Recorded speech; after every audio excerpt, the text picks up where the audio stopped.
Sir ଏବେ ଆସିଲା। Okay. तो सर आमर डिस्कशन करबा आगରୁ ମୁଁ ଫର୍ଷ୍ଟ क्वेश्चन ଆପଣଙ୍କୁ ପଚାରିବାକୁ ଚାହିଁବି କି ଗୁଡାଏ ପିଲା ଭାବୁଛନ୍ତି କି ଆମେ ଭୁବନେଶ୍ୱର କିମ୍ବା ଦିଲ୍ଲୀ ନ ଗଲେ ପ୍ରପର ବଡ ଇନଷ୍ଟିଚ୍ୟୁଟ ରୁ ବହୁତ ଖର୍ଚ୍ଚ କରିକି କୋଚିଂ ନ କଲେ यूपीएससी और ओपीएससी क्लियर କରିବାଟା ଆମ ପାଇଁ ବହୁତ ମୁସ୍କିଲ। ଆଉ ଏଇଟା ସ୍ପେଶିଆଲି ସେଇମାନେ କରିପାରିବେ ଯୋଉମାନେ ଇଂଲିଶ ରେ ବହୁତ ଷ୍ଟ୍ରଙ୍ଗ ଥାନ୍ତି, ତାଙ୍କର ଭଲ ଏଜୁକେଶନାଲ ବ୍ୟାକଗ୍ରାଉଣ୍ଡ ଥାଏ, ଯେମିତି ଆଇଆଇଟି ଏନଆଇଟି ରୁ ପଢିଛନ୍ତି କିମ୍ବା ଭଲ ଡିଗ୍ରୀ ଭଲ କଲେଜରୁ ପାସ୍ ଆଉଟ୍ ହେଇଛନ୍ତି। ଠିକ ଅଛି। ତ ଏଇ ଯୋଉ ଲୋକଙ୍କର ଧାରଣା ଟା ଥାଏ, ଆପଣଙ୍କ ପାଇଁ ସେଇ ଜିନିଷଟା କେତେ ଦୂର ପ୍ରଯୁଜ୍ୟ ଆଉ ଆପଣଙ୍କର ପର୍ସନାଲ ଭ୍ୟୁ କଣ ରହିବ? ହଁ। ତ ଫାଷ୍ଟ ହଉଛି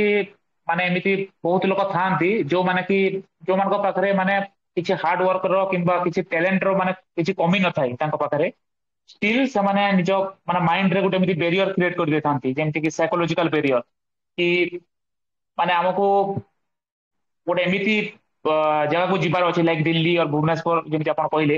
ଆଉ ହେଭି ଆମାଉଣ୍ଟ ଦରକାର, ମାନେ ପଇସା ଦରକାର କି ଗୋଟେ କିଛି ଗୋଟେ କୋଚିଂ ସେଣ୍ଟର ଜଏନ୍ କରିବାକୁ, କିମ୍ବା ମୁଁ ଗୋଟେ ମାନେ ଭଲ ଗୋଟେ ରିଚ୍ ଫ୍ୟାମିଲିରୁ ହେଇଥିବା କଥା, ଏମିତି ଟାଇପର ବହୁତ ଗୋଟେ ଜିନିଷ ଅଛି। ମୁଁ ଇଂଲିଶ ମିଡିୟମରୁ ମାନେ ବହୁତ ହାଇ ପରସେଣ୍ଟେଜ ସହିତ ପାସ୍ କରିଥିବା କଥା, ମାନେ ଏମିତି ବହୁତ ଜିନିଷ ଥାଏ ଯୋଉଟା କି ସେମାନେ ଗୋଟେ କ୍ରିଏଟ କରିଦେଇଥାନ୍ତି ମାଇଣ୍ଡରେ, ଯାହାକି ତାଙ୍କର ଟ୍ରୁ ପୋଟେନ୍ସିଆଲ ଯୋଉଟା ଅଛି ତାକୁ ରିଏଲାଇଜ ହେବାକୁ ଦିଏନି ବେସିକାଲି। ତ ମୁଁ ଏଠି କହିବି କି ମାନେ ସେମିତି ଗୋଟେ ମାନେ ଯେତେ ସାରା ମୁଁ ଏବେ କହିଲି ଏମିତି ବ୍ୟାରିୟର୍ସ ଗୁଡା, ତାକୁ ଯଦି ମାନେ ବ୍ରେକ୍ କରିକି ମାନେ କିଏ ଜଣେ ଆଜି ମାନେ ଆପଣଙ୍କ ସାମ୍ନାରେ ଅଛି, ତ ସେଇଟା ହଉଛି ମୁଁ ନିଜେ ଆକ୍ଚୁଆଲି ମୋ ନିଜ ପର୍ସନାଲ ଏକ୍ସାମ୍ପଲ ସେଇଟା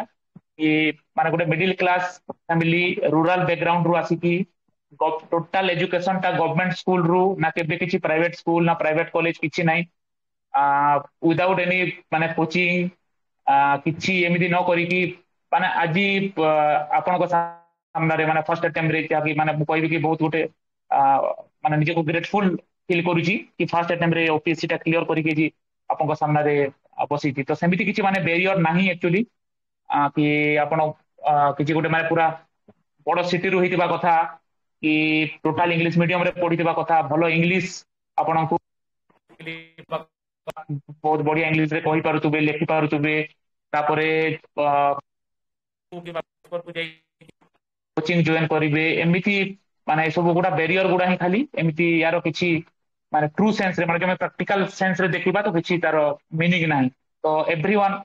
କରିପାରିବେ, ସମସ୍ତେ କରିପାରିବେ ଏଇଟା, ଯଦି ମାନେ ମୁଁ କରିପାରିଛି ତ ଏଭ୍ରି ୱାନ୍ କ୍ୟାନ୍ ଡୁ ଇଟ୍। ବହୁତ ବହୁତ ଧନ୍ୟବାଦ ସାର୍। ଆଉ ମୁଁ କଂଗ୍ରେଚୁଲେଟ ବି କରିବି ଆପଣଙ୍କୁ। ଆଉ ଯାହା ବି ଆଚିଭ୍ କରିଛନ୍ତି ନିଜର ପରିଶ୍ରମ ବଳରେ, ନା କି ନିଜର ବ୍ୟାକଗ୍ରାଉଣ୍ଡ କି ଆଉ କିଛି ସପୋର୍ଟ ବଳରେ ଆପଣ ଆଚିଭ୍ କରିଛନ୍ତି। ତ ସାର୍ ଥ୍ୟାଙ୍କ ୟୁ ଥ୍ୟାଙ୍କ ଆମେ, ୟୁ। ହଁ, ମୁଁ ଟିକେ ପଚାରି ରଖିବି କି ଆପଣ ଏବେ କରେଣ୍ଟଲି ଓଏଫଏସ୍ କ୍ୟାଡରରେ ଅଛନ୍ତି। ଆପଣଙ୍କର କାମ କେମିତି ଚାଲିଛି, ୱାର୍କ ପ୍ରୋଫାଇଲ କେମିତି ଅଛି, ଆପଣ ସେଥିରେ କେତେ ଦୂର ସାଟିସ୍ଫାକ୍ସନ ଫିଲ୍ କରୁଛନ୍ତି, ଆଉ ଆପଣଙ୍କ ଜବ ରେ କଣ କଣ ସବୁ ରୋଲ ରହିଛି ଯୋଉଟା ଆପଣଙ୍କୁ କରିବାକୁ ପଡୁଛି, ତା ବିଷୟରେ କିଛି ଯଦି ପିଲାଙ୍କୁ କୁହନ୍ତେ ସେମାନେ ମୋଟିଭେଟ ହେଇପାରିବେ। ଓକେ। ତ ମୁଁ ଏବେ ଓଏଫଏସ୍ କ୍ୟାଡର ଅଛି, ଆଉ ଯାହାକି ମୋର ଏବେ ବେସିକାଲି ଏଥିରେ ମାନେ ସିଟି ଆଣ୍ଡ ଜିଏସଟି ରେ କିଛିଟା ୱିଙ୍ଗସ୍ ଥାଏ, ଯେମିତି ଏନଫୋର୍ସମେଣ୍ଟ ଗୋଟେ ୱିଙ୍ଗ ହେଲା, ତାପରେ କିଛି ଲୋକଙ୍କୁ ପୋଷ୍ଟିଂ ହେଇଛି ଯେମିତି ସର୍କଲ ରେ ପୋଷ୍ଟିଂ ହୁଏ, କୋଉଠି ଅଡିଟ ରେ, ମାନେ ଏମିତି ବହୁତ ସାରା ଷ୍ଟ୍ରିମ୍ସ ଅଛି ତାର। ତ ଆମର ଯୋଉ ପୋଷ୍ଟିଂଟା ହେଇଛି ଏନଫୋର୍ସମେଣ୍ଟ ରେ, ଆଉ ଏନଫୋର୍ସମେଣ୍ଟ ର ୱାର୍କ ପ୍ରୋଫାଇଲଟା ଏମିତି କି ଏଠି ଆପଣଙ୍କୁ ବେସିକାଲି ତିନିଟା ଜିନିଷ ମେନଲି କରିବାକୁ ହୁଏ, ଯାହାକି ଆପଣଙ୍କୁ ଆସାଇନ୍ ହୁଏ। ଫାର୍ଷ୍ଟଟା ହଉଛି ମୋବାଇଲ ଡ୍ୟୁଟି, ଯାହାକୁ ଆମେ ମୋବାଇଲ ଆକ୍ଟିଭିଟି କହୁ, ଯୋଉଟା କି ଯୋଉ ଗାଡି ଗୁଡା ମାନେ ଭେହିକଲ୍ସ ଗୁଡା ଯାଉଛି ୱିଦାଉଟ୍ ଏନି ବିଲ୍ସ ଅର ଇନଭଏସ୍, ଏମିତି ଗୁଡ୍ସ ଟ୍ରାନ୍ସପୋର୍ଟ ହଉଛି, ତାକୁ ଇଣ୍ଟରସେପ୍ଟ କରିକି ତାକୁ ଡିଟେନ୍ କରିକି ଯାହାବି ରେଲିଭେଣ୍ଟ ସେକ୍ସନ ଅଣ୍ଡରରେ ଜିଏସଟି ଆକ୍ଟ ଅଣ୍ଡରରେ ଯାହାବି ପେନାଲ୍ଟି ହବ ସେଇ ହିସାବରେ ତାକୁ ଇମ୍ପୋଜ କରିବାଟା, ସେଟା ହଉଛି ମାନେ ଆମର ଫାର୍ଷ୍ଟ ଡ୍ୟୁଟି ଏନଫୋର୍ସମେଣ୍ଟର। ତାପରେ ନେକ୍ସଟ ଯୋଉଟା ଗୋଟେ ମେଜର ଡ୍ୟୁଟି ଅଛି ସେଟା ହଉଛି INS, inspection search and seizure, ଯାହାକୁ ମାନେ ଜେନେରାଲ ଟର୍ମରେ ଆମେ ରେଡ୍ ବୋଲିକି କହୁ, ଯାହାକି ମାନେ ରେଡ୍ ହଉଛି ଜିଏସଟି ରେଡ୍। ତ ସେଇଟା ହଉଛି ସେକେଣ୍ଡ ଜିନିଷଟା। ଆଉ ଥାର୍ଡ ଜିନିଷ ହଉଛି ଯୋଉଟା ଅଫିସ ୱାର୍କ, ଯାହାକୁ ଆମେ ରିଟର୍ନ ସ୍କ୍ରୁଟିନି କହୁ, ଯାହାକି ଅଫିସରେ ବସିକି କୋଉ ଡିଲର ମାନେ କେତେ କଣ ରିଟର୍ନ ଫାଇଲିଂ କରୁଛି, କୋଉଠି ମାନେ ରେଗୁଲାର କରୁଛି ନା ନାହିଁ, କ୍ୟାସ ରେ ଦଉଛି ନା କଣ କ୍ରେଡିଟ ରେ ଦଉଛି, ଏମିତି କରିକି ବହୁତ ସାରା ଜିନିଷ ଥାଏ। ସେଟା ହଉଛି ବେସିକାଲି ଅଫିସ ୱାର୍କ। ତ ଏଇ ତିନିଟା ଜିନିଷ मेनली एबे आमे हैंडल करूछु एनफोर्समेंट विंग रे। आउ जदि आमे आज्ञा। जॉब सैटिस्फैक्शन कथा कहबा तो हाँ, तो जदि आमे जॉब सैटिस्फैक्शन कथा कहबा तो माने एटा गुटे एमिति माने गुटे डायनामिक नेचर जहा कि आमे एबे मु कहली कि समय आगरु कि मोबाइल एक्टिविटी भी अछि, आपण फील्ड को भी जिबे आईएनएस टाइम रे जेबे आपण रेड करबा को जाउछन सेटा भी गुटे माने अलगा प्रकार गुटे थ्रिलिंग एक्सपीरियंस। आउ तापरे ऑफिस वर्क रे बसी कि माने काम भी शिखिबे, माने ऑफिस काम भी अछि बाहर काम भी अछि, तो गुटे डायनामिक जॉब टा। आउ माने काम प्रेशर तो ऑलवेज माने रहिबो सब जॉब रे, माने पब्लिक सर्वेंट मात्र के ही आपनको काम करबा को पड़िबो पब्लिक पाई ही सेटा तो नो डाउट। तो काम प्रेशर ऑलवेज रहिबो, सेमति किछि नाही। किंतु जेहेतु डायनामिक जॉब टा अछि तो लोक माने एंजॉय करि पारिबो जणे, तो सेई टाइप रो मु कहबी। थैंक यू सर, पिलांको गोटे इनसाइट ଦେଇଥିବାରୁ। तो सर हमरो फर्स्ट क्वेश्चन होउची, ଯେତିକି ମୁଁ ଆପଣଙ୍କ ବିଷୟରେ ଜାଣିଛି ଆମର ପୁରୁଣା କଥାବାର୍ତ୍ତାରୁ, କି ଆପଣ ଯେତିକି ବି ଏକ୍ସାମ ଦେଇଛନ୍ତି ୟୁପିଏସସି और ଓପିଏସସି, ଆପଣ ମେନ୍ସ ରେ କେବେ ଅଟକି ନାହାନ୍ତି। ୟୁ हैव ऑलवेज ହୁଁ cleared mains in your first attempt. ଆଉ ୟୁପିଏସସି ରେ ଆପଣଙ୍କର ଲାଷ୍ଟ ଦିଟା ଆଟେମ୍ପ୍ଟ ରେ ଆପଣ ଇଣ୍ଟରଭ୍ୟୁ ଯାଏ ପହଞ୍ଚିଛନ୍ତି। ଏଇଥର ବି ଆପଣ ମେନ୍ସ ଆପିୟର କରିଛନ୍ତି। ତ ସାର୍ ଆପଣ ଯୋଉ ବି ଏକ୍ସାମ ଦେଇଛନ୍ତି ମେନ୍ସ ଆପଣ କ୍ଲିୟର କରିଛନ୍ତି। ଯଦି ମୁଁ ପଚାରିବାକୁ ଚାହିଁବି what make you different from others, ଅନ୍ୟମାନେ ଏମିତି କଣ ଭୁଲ କରନ୍ତି କିମ୍ବା ଆପଣ କଣ ଏମିତି ଠିକ କଲେ ଯୋଉଟା ଆପଣ ଭାବୁଛନ୍ତି, और ଆପଣଙ୍କ ଥମ୍ବ ରୁଲ ରହିଛି ଯୋଉ ପ୍ରାକ୍ଟିସେସ୍ ଆପଣ ରିପିଟେଡଲି କରି ଆସିଛନ୍ତି ଆଉ ସେଇଟା ଆପଣଙ୍କୁ ଏମିତି କନସିଷ୍ଟେଣ୍ଟ ରିଜଲ୍ଟ ଦେଇଛି, ତା ବିଷୟରେ ଟିକେ କହିବେ। आ, एई क्वेश्चन रो आंसर କରିବା ପୂର୍ବରୁ ମୁଁ କିଛି କହିବାକୁ ଚାହୁଁଛି, ଯେମିତି କି କିଛି ତ ଏମିତି ମାନେ ଡିଫରେନ୍ସ ଟା ପ୍ରିପାରେସନ ରେ ନଥାଏ ଆକ୍ଚୁଆଲି। ମାନେ ଆପଣ ଯୋଉ ଜିନିଷ ପଢିବେ ସେଇ ଜିନିଷଟା ମୁଁ ବି ମାନେ ସେମ୍ ଜିନିଷଟା ହିଁ ପଢିକି ହିଁ ମାନେ ଏକ୍ସାମ ଟା ଏକ୍ୟୁର କରୁଛି। ତ यस सर। ମେନ୍ ଜିନିଷଟା ଯୋଉଟା ମାନେ ଡିଫରେନ୍ସ ଟା ରହୁଛି ସେଇଟା ହଉଛି ଖାଲି ଆପ୍ରୋଚ। ଆପଣ କେମିତି ମେନ୍ସ କୁ ଆପ୍ରୋଚ କରୁଛନ୍ତି ସେଇଟା ହିଁ ଡିଫରେନ୍ସ ରହୁଛି, ଆଉ କିଛି ନାହିଁ। ଆଉ ସେ ଆପ୍ରୋଚ କୁ ମାନେ ଟିକେ ଏଲାବୋରେଟ କରିଲେ ଏମିତି ହବ କି କିଛି ଜଣଙ୍କର ଷ୍ଟାର୍ଟିଂ ରୁ ଏମିତି ଗୋଟେ ଷ୍ଟ୍ରାଟେଜି ଥାଏ କି ଆମେ ପ୍ରିଲିମ୍ସ ଆଉ ମେନ୍ସ କୁ ମାନେ ଅଲଗା ଅଲଗା ହିସାବରେ ଦେଖିବା ନା, ପୁରା ଗୋଟେ ମାନେ ଗୋଟେ ଇଣ୍ଟିଗ୍ରେଟିଭ ହିସାବରେ ପୁରା ପ୍ରିପେୟାର ଟା କରିବା କି ପ୍ରିଲିମ୍ସ ମେନ୍ସ ଇଣ୍ଟରଭ୍ୟୁ ସବୁ ଏକା ସାଙ୍ଗରେ ଚାଲିବ ସାଇଡ ବାଇ ସାଇଡ ସେମିତି। यस। ତ ସେଇଟା ହଉଛି ଫାର୍ଷ୍ଟ ଡିଫରେନ୍ସଟା। କିଛି ପିଲା ସେଠି ଅଟକି ଯାଆନ୍ତି କି ଓନ୍ଲି ପ୍ରିଲିମ୍ସ ପାଇଁ ପ୍ରିପାରେସନ କରିଦେବେ, ଆଉ ଯେତେବେଳେ ପ୍ରିଲିମ୍ସ କ୍ଲିୟର ହେଇଯିବ ଆଉ ମେନ୍ସ ଆଉ ପ୍ରିଲିମ୍ସ ଭିତରେ ଓନ୍ଲି 3 ମାସର ଟାଇମ ଟା ମିଳିବ, ସେଇ ଭିତରେ ଖାଲି ମେନ୍ସ ପାଇଁ ପୁରା ସିଲାବସ କଭର କରିକି ପୁରା ଆନ୍ସର ରାଇଟିଂ କରିକି ରିଭିଜନ କରିକି କରିବାଟା ବହୁତ ଡିଫିକଲ୍ଟ ହେଇଯାଏ। ତ ସେଟା ହଉଛି ଏଥିରେ କିଛି ପିଲା ଅଟକି ଯାଆନ୍ତି, ସେଟା ଯାହାକି ମାନେ ଏଲିମିନେଟ କରିଦିଏ ତାଙ୍କୁ ମାନେ ମେନ୍ସ କ୍ଲିୟର କରିବା। ସେକେଣ୍ଡ ଜିନିଷଟା ହଉଛି ଯେତେବେଳେ ଆପଣ ମେନ୍ସ କୁ ଯାଉଛନ୍ତି ତାର ନେଚର ଟାକୁ ବୁଝିବାଟା ବହୁତ ଇମ୍ପୋର୍ଟାଣ୍ଟ। ଏବେ ଯେମିତି ଓପିଏସସି ଧୀରେ ଧୀରେ ସିଫ୍ଟ କରୁଛି ୟୁପିଏସସି ପାଟର୍ନ ଫଲୋ କରୁଛି, ତ ଏବେ ଏଇ ସିଚୁଏସନ ରେ ଆହୁରି ଇମ୍ପୋର୍ଟାଣ୍ଟ ହେଇଯାଉଛି କି ମାନେ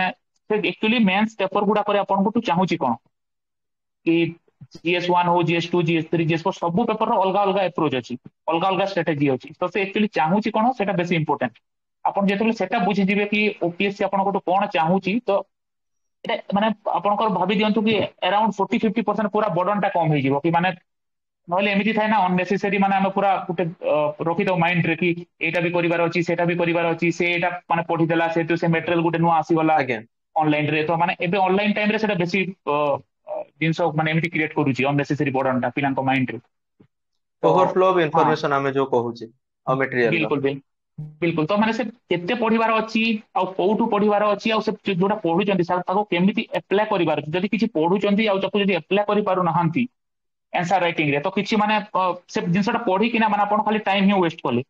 ଆଉ ମାନେ କିଛି ତ ନାହିଁ ତାର ମିନିଂ। ତ ସେଇଟାକୁ ବାଛିବାଟା ସେକେଣ୍ଡ ଜିନିଷ ହଉଛି ସେଇଟା କି କେତେ ପଢିବେ ଆଉ କୋଉଠୁ ପଢିବେ ଆଉ ତାକୁ କେମିତି ଇମ୍ପ୍ଲିମେଣ୍ଟ କରିବେ ଏକ୍ସାମ ରେ, ସେଇଟା ହଉଛି ଇମ୍ପୋର୍ଟାଣ୍ଟ ଜିନିଷଟା।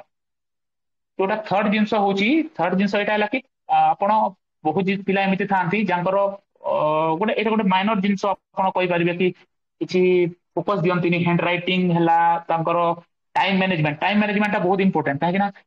ଆପଣ ଯଦି 17ଟା କ୍ୱେଶ୍ଚନ ଆସୁଛି 17% ଯୋଉଟା ବି ନୂଆ ପ୍ୟାଟର୍ନ ହିସାବରେ ଓପିଏସସି ରେ ଆସୁଛି,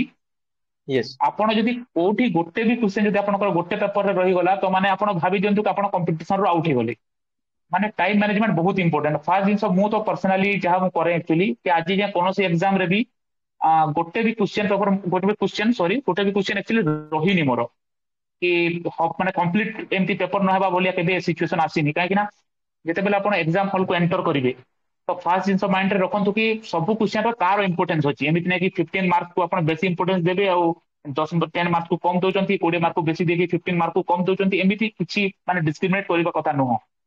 सब क्वेश्चन तो निजर इंपोर्टेंस अच्छी और पेपरटा कंप्लीट हवाटा ही आमर इंपोर्टेंस तो जहाँ मते माने आपने जमी पचारे कि कौन माने डिफरेंस करती तो फास्ट जिन हूँ कि वो पेपर कंप्लीट केमती हम ताऊपर बेसी फोकस करे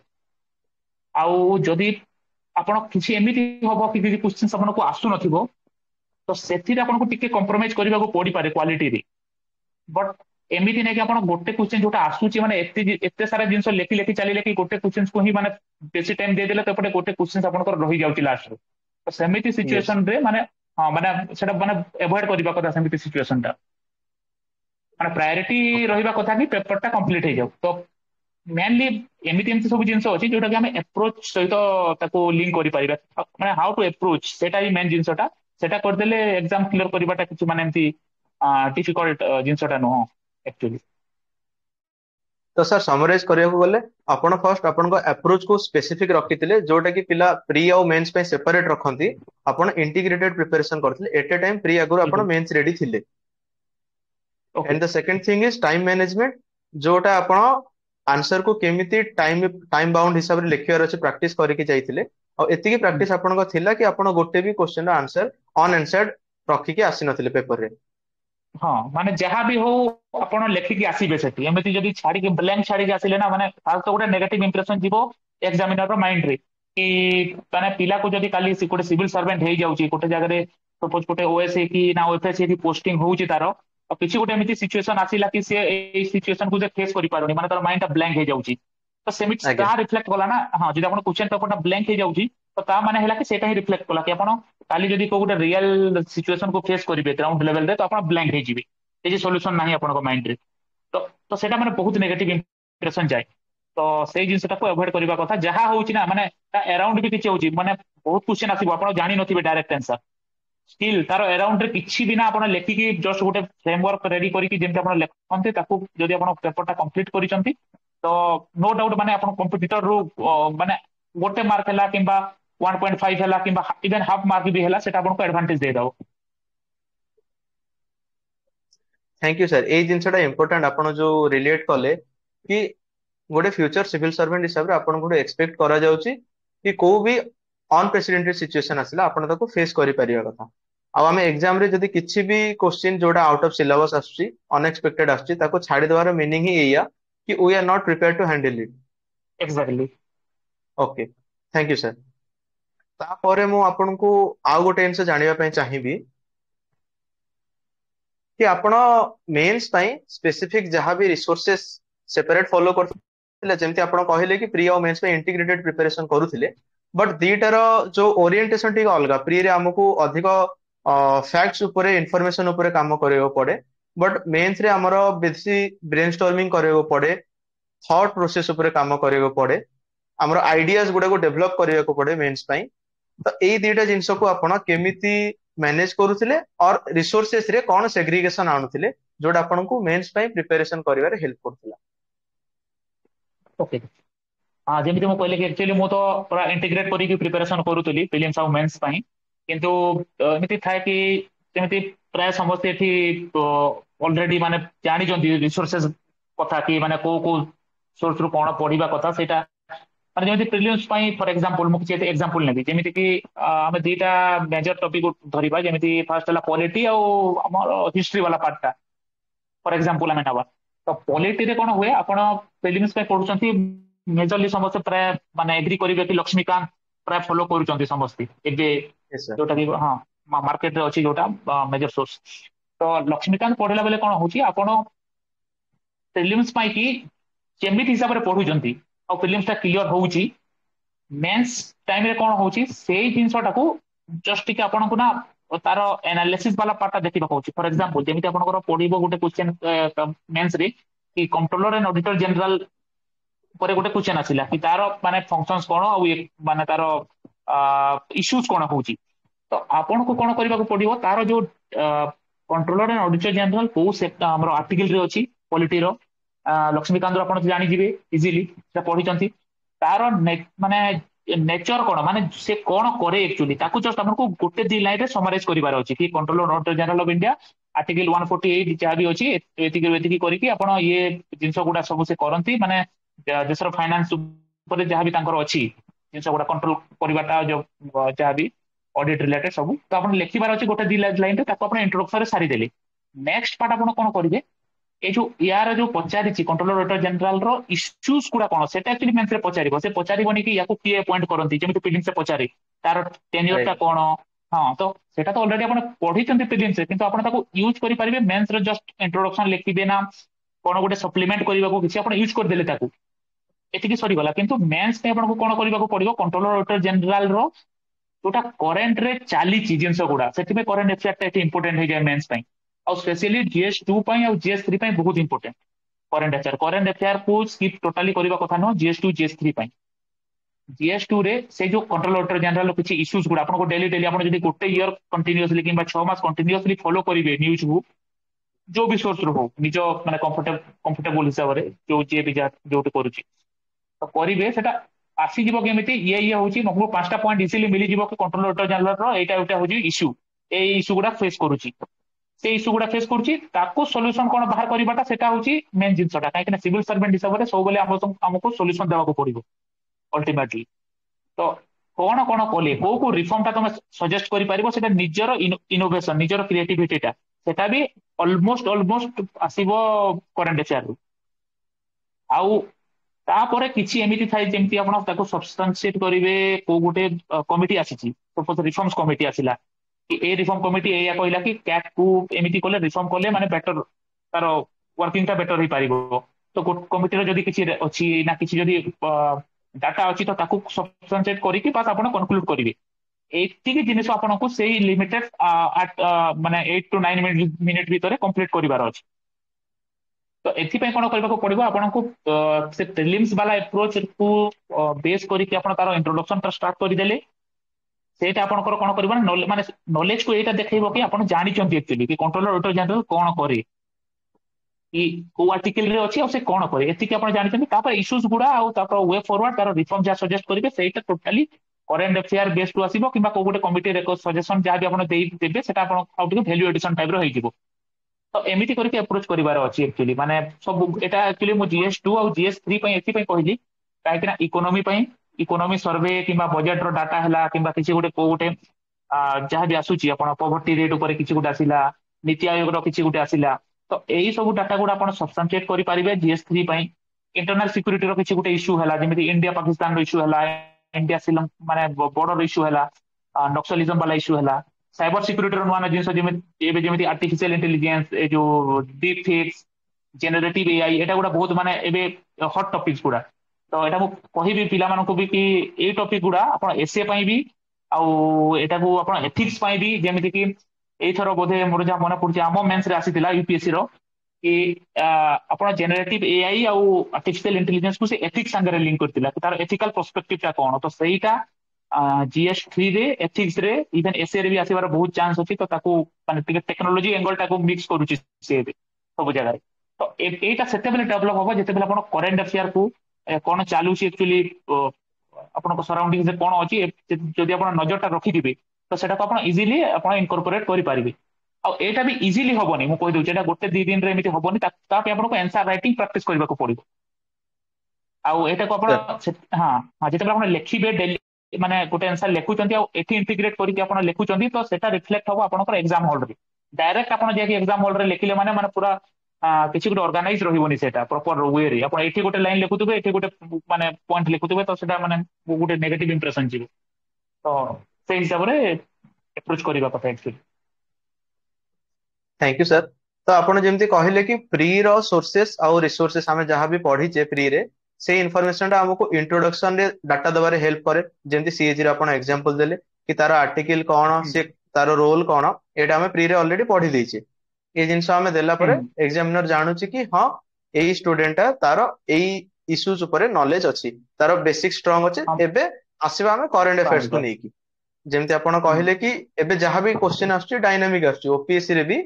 ସେ ଗ୍ରାଜୁଆଲି ମୁଭ୍ କରୁଛି ୟୁପିଏସସି ଟାଇପ ର କୋଶ୍ଚିନ୍ ଫ୍ରେମିଂ ରେ ତ ଡାଇନାମିକ କୋଶ୍ଚିନ୍ ସେ ପଚାରୁଛି କରେଣ୍ଟ ଆଫେୟାର୍ସ କୁ ରିଲେଟ କରିକି एटा गोटे इंपोर्टेंट जिंस आगुरु कौन होता बहुत स्टैटिक और सरफेस लेवल क्वेश्चन आसला सिलेबस रे जो टर्म मेंशन थिला सेटा डायरेक्टली पचार दउतला एबे से जिंस होउनी तो पिला से जगह ब्लंडर करछन्ती केही इश्यू बुझी पारु नाहंती मे भी काहे कि ना आमे जदी करंट अफेयर्स पढी नथिबा तो से को पॉइंट को एड्रेस करिया पे कहूची सेटा मे भी आमे जानि परिबानी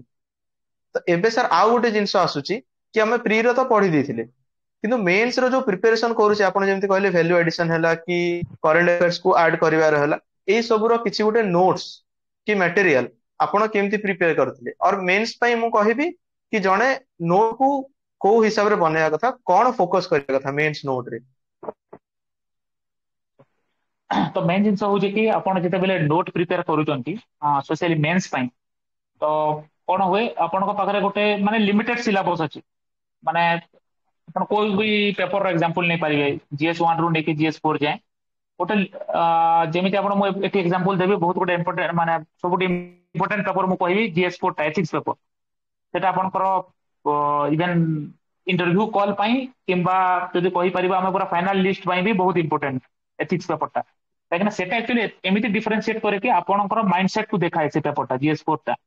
तो GS4 पे आपण केमिति नोट करिवे माने मु गोटे पेपर को एक्चुअली एग्जांपल लेके एथि पई कहूची कि सेटा बेटर अंडरस्टैंडिंग पई मु बुझी पारिबे पिला मान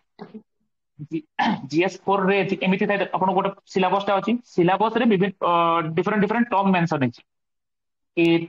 माने एथिक्स गोटे टर्म मोरालिटी मोरालिटी गोटे टर्म एप्टीट्यूड गोटे टर्म एटीट्यूड गोटे टर्म तापर आपण देखिबे जदी अकाउंटेबिलिटी ट्रांसपेरेंसी एमिति करके बहुत सारा टर्म मेंशन है कॉर्पोरेट सोशल रेस्पॉन्सिबिलिटी लास्ट को जदि इंटरनेशनल एथिक्स एगुडा होजे टर्म गुडा तार तो सेही गुडा को ऊपर आपण जते बेले नोट प्रिपेयर करूचंती सबुठु सिंपल जिनसटा है कि गोटे टॉपिक ऊपर एटलिस्ट गोटे पेज किंबा 1.5 पेज माने 1.5 पेज रो नोट टा आपण रेडी करके रखंतु सेटा केमिति करिवे सेही जिनसटा को जस्ट किछि नाही को भी माने एमती पूरा माने बल्कि बुक पढिबार नाही कोठु किछि करिबार नाही जदी आपण को सोर्स रु रेडीमेड पाई जाउचंती तो बहुत बढ़िया सेटा जदी कि आपण को गाइड कर दउची किंबा को सोर्स रु पाउचंती बहुत बढ़िया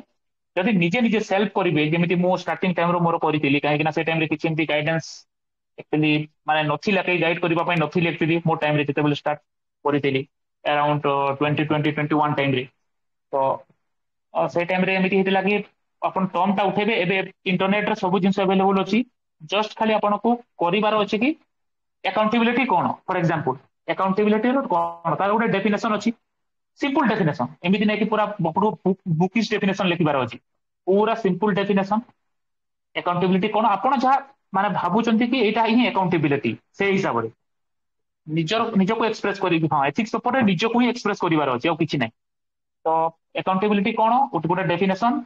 बाहर करिवे आपण सेटा इजीली मिली जिवो आपण को आपण लिखि पारिबे किछि हेल्प नै पारिबे इंटरनेट रो जस्ट मारि देले बाहर जिवो इंटरनेट रे हला किछि नै तापरे कोन करिवे अकाउंटेबिलिटी रो बहुत सारा डायमेंशंस अछि माने जदि से पचारि आपण क्वेश्चन हिसाब रे ही प्रोसीड करिवे जेमिति आपण कहउचंती कि पब्लिक लाइफ रे कोन रहउची अकाउंटेबिलिटी रो इंपोर्टेंस टा यदि पर्सनल लाइफ रे करिवे आपण नोट स्टिल करि पारिबे but most importantly public life को आपण फोकस करिवे एठी माने पब्लिक लाइफ ऊपर क्वेश्चन गुडा आसीबो तो अकाउंटेबिलिटी रो डिफरेंट डायमेंशंस कोन होबो पब्लिक लाइफ रे से तार गोटे आपण जस्ट इवन डायग्राम टाइप करिकि किंबा आपण जस्ट एमती टेबुलर फॉर्मेट रे किछि भी आपण करि पारिबे कि पब्लिक लाइफ रे अकाउंटेबिलिटी रो इंपोर्टेंस गुडा कोन अछि तापरे अकाउंटेबिलिटी एन्श्योर करबा पई चैलेंजेस कोन होउची काहे कि अकाउंटेबिलिटी एन्श्योर हे पारुनी सेटा गोटे तर डायमेंशन होउची काहे तापरे जदि आपण किछि ताको जीएस एंगल देबा को चाहिबे तार देई पारिबे कि कोन निया होउची माने तागुर आपण आ गोटे जिंस करि पारिबे अकाउंटेबिलिटी न होबा द्वारा हैम्पर कोन होउची पब्लिक सर्विस डिलीवरी हे पारुनी करप्शन होउची जहां भी होउची एमिति करि कि आपण पॉइंट गुडा लिखिबे तापरे गवर्नमेंट हिसाब रे किंबा किछि जदि एनजीओ गुडा अछंती किंबा गवर्नमेंट किंबा सिविल सोसाइटी जहां भी किछि जदि स्टेप्स निया हेछि किंबा को कमिटी किछि रिकमेंडेशन करिछि जेमि सेकंड एआरसी हला बहुत पॉपुलर एग्जांपल टा तो सेमिति आपण किछि केमिति हम एन्श्योर करि पारिबा जोटा जे आपण वे फॉरवर्ड पार्ट टा कहि पारिबे वे फॉरवर्ड पार्ट रे हम केमिति इंप्रूव करि पारिबा ट्रांसपेरेंसी को करिकि लास्ट को गोटे कंक्लूजन बस एतिकी जिंस एतिकी ए जो 5-6टा एरिया हला एतिकी करिकि जस्ट हम गोटे 1.5 पेज रो नोट टा आपण जदि रेडी करि देले आपण का पाखरे पूरा रहि गला एटा आपण जत्ते वर्ष भी प्रिपरेशन करिवे पूरा रहि गला एमिति करिकि एथिक्स रो जहा अछि टर्म गुडा जति सिलेबस रे अछि जस्ट କରିଦେଲେ ନା ଗୋଟେ ଗୋଟେ ପେଜ ମିନିମମ୍ ଗୋଟେ ପେଜ ବି ହେଇଯାଉ ଆପଣ କରିଦେଲେ ପୁରା ରହିଗଲା ଜଷ୍ଟ ଖାଲି ମେନ୍ସ ଆଗରୁ କଣ କରିବେ ଜଷ୍ଟ ଖାଲି ରିଭିଜନ କରିବେ टेस्ट तो आप देवे ही सेटा अलग आंसर राइटिंग तो आप देवे ही तो ये कौन करेंगे जो रिविजन ना क्विक रिविजन बहुत दरकार अब यहाँ सब जीएस पेपर गुड़ाक एप्लाय हम जीएस थ्री रे भी सेमती एप्लाय हम जमी आउ गोटे example लेबी GS three row inclusive growth गोटे अच्छी टॉपिक मेंशन है तो इनक्लूसिव ग्रोथ रो माने कौन आप ओईसीडी गोटे डेफिनेशन देछि यूनाइटेड नेशन गोटे डेफिनेशन देछि आप इजिली सर्च करेंगे एमती आप इनक्लूसिव ग्रोथ मारिदेले ना सेटा आसीଯିव कि अकॉर्डिंग टू ओईसीडी एटा होची तार डेफिनेशन लिखिदेले बास सरीगला according to OECD inclusive growth means एटा दुई लाइन रे एतके आपण इंट्रोडक्शन सरीगला सेटा होची बेस्ट इंट्रोडक्शन को भी एग्जामिनर काटी पारिबोनी ओईसीडी रो डेफिनेशन को सेकंड जिंस हैला इनक्लूसिव ग्रोथ इंडियन कॉन्टेक्स्ट रे इनक्लूसिव ग्रोथ माने तार डायमेंशंस गुडा कोड जेमिति म कहली सब डायमेंशन ऊपर फोकस करबे मल्टीपल डायमेंशन जदी क्वेश्चन स्पेसिफिक पचारिनी कि इनक्लूसिव ग्रोथ और हेल्थ को लिंक करनी कि इनक्लूसिव ग्रोथ और एजुकेशन को लिंक करनी जदि स्पेसिफिक एमती पचारिनी तो पूरा मल्टी डायमेंशनल आंसर लिखिबी जदि खाली हेल्थ को पचारिजी तो खाली हेल्थ ऊपर फोकस करी काहे कि क्वेश्चन रो डिमांड को मीट करवाटा बहुत इंपोर्टेंट आपण कोन जानि जंती सेटा इंपोर्टेंट नुह क्वेश्चन कोन पचारिजी सेटा इंपोर्टेंट तो ए भूलटा बहुत पिला करन देखथिले सेति में पिलांकर एक्चुअली मेंस क्लियर हुएनी सेटा भी गोटे रीजन कि पिला माने जहा जानि जानते ताहा लेखिकी आसी जानते एग्जाम रे किंतु क्वेश्चन टा किछि आउ किछि पचारि थाए तो मेन जिंस होची जदि किछि पचारिनी तो आपण मल्टी डायमेंशनल करी कि जस्ट केमिति कहली हम परे जीवा भी ये जो डायग्राम किबा टेबुलर फॉर्मेट रो इंपोर्टेंस टा कोन रहउची mains yes answer sir. Writing रे हां तो एटा एई जगह आपण यूज करि पारबे सेटा डायग्राम टा यूज करि पारबे जगह बस कम किछि छोटो स्पेस रे इजीली हे जीवा गोटे बॉक्स करी कि लिखि देले तार डायमेंशन टा कोन होची इनक्लूसिव ग्रोथ पे सेम जिंसटा कि तार इनक्लूसिव ग्रोथ कहीं एनश्योर हो पारुनी इंडिया रे कि स्टिल कौन चैलेंजेस रही है हमने बहुत इंप्रूव कर देले ऑलरेडी एजुकेशन फील्ड रे हेल्थ फील्ड रे पॉवर्टी एलिगेशन रे बहुत हम इंप्रूवमेंट कले सोसाइटी वुमेन एम्पावरमेंट रे ये सब डायमेंशन गुड़ा मुझे कहूँ poverty health education women empowerment आमर जो चाइल्ड रो हेल्थ इंडेक्स गुड़ा अच्छी से एनवायरमेंट गोटे बहुत बड़ से गोटे मिस कर जाती पे डायमेंशन एनवायरमेंट को सब जगह लिंक करुवे तो एमती एमती करके कौन ना एत सब जिन करदेला तापर तार इश्यूज गुड़ा कौन रोचे स्टिल कहीं आम एनश्योर करें कौन अच्छी से पाखे डाटा रहा दरकार डाटा गुड़ा आप कौटू पाइबे जमी आप डेली करेन्ट अफेयर कथा मुझे कहली national family health survey data कि जो एजुकेशन एसआर रिपोर्ट डाटा कि गोटे एनजीओ किसी गोटे कला कि जहाँ भी नीति आयोग किसी गोटे इंडेक्स आसला जमी मल्टी डायमेंशनल पॉवर्टी इंडेक्स यही सब जिन गुड़ा आप डाटा सब रेडी रहा कथा तो से डाटा गुड़ा यूज करदे से क्वेश्चन बास किसी गोटे सॉल्यूशन वे फॉरवर्ड लिखिदेवे कि एटा माने एटा जदि आमे करूचे तो इंप्रूव हम तीन चार्टा पॉइंट आगु रेडी कहूँ एटा मेंस एग्जाम हॉल रे हबनी एक्चुअली तो बिफोर हैंड रेडी करके रखिदेवी तो यही हिसाब से आप सब टॉपिक रो सब जीएस गुड़ा कर आ जोटा बेसिकली करेन्ट अफेयर रिलेटेड रोचे जमी जीएस टू जीएस थ्री एपाई बहुत इंपोर्टेंट तो सब टॉपिक रो वन हाफ पेज करके नोट से प्रिपेयर करेंगे थैंक यू सर ए जिनसटा मु भाबुची आपण बहुत ही क्लियरली और डिटेलली बुझेले जोड़ा पिला माने कंफ्यूज होंती कि जदि शॉर्ट नोट बनेबारे भी अछि आमे केमती बनेबु वन पेजर नोट केमती बनेबारे अछि सेथिरे कोन कोन इंक्लूड करियर अछि बहुत पिला नोट मेकिंग स्टेज रे रहि जानती कि एबे 3 मास अछि और नोट मेकिंग रे ही से माने 1.5 और 2 मंथ वेस्ट कर दियंती सब किछि लिखि चलंती जोटा से माने पढिबा और रिवाइज करबा भी डिफिकल्ट हे जाय सो थैंक यू सर जेमती आपण कहिले कि नोट मेकिंग रे हमकू मु जदि समराइज करिवि बेसिक डेफिनेशन सब जो भी आमे टॉपिक रो नोट्स बनौचे वन पेजर तार बेसिक डेफिनेशंस कोन आमे ताको कोन बुझीचे किछि गोटे ऑथेंटिक ऑफिशियल जदि तार डेफिनेशन अछि ताको आमे मेंशन करबा सेकंड थिंग इज तार जेतिकी भी डायमेंशंस अछि व्हाट व्हाई हाउ ए सब हे गला तार यस सर ऑफिशियल डेफिनेशन भी नहीं पार हां ऑफिशियल डेफिनेशन भी नहीं पारिबा किछि गोटे इंस्टीट्यूट को कोट करी कि ता संगे किछि जदि डाटा भी अछि हमें दे पारिबा किछि असुविधा नहीं कि माने खाली डेफिनेशन तो माने बहुत टाइम रे एमिति हुए कि क्वेश्चन रो नेचर एमिति थाए कि हमें डेफिनेशन माने दरकार भी पड़ेनी सी जगह रे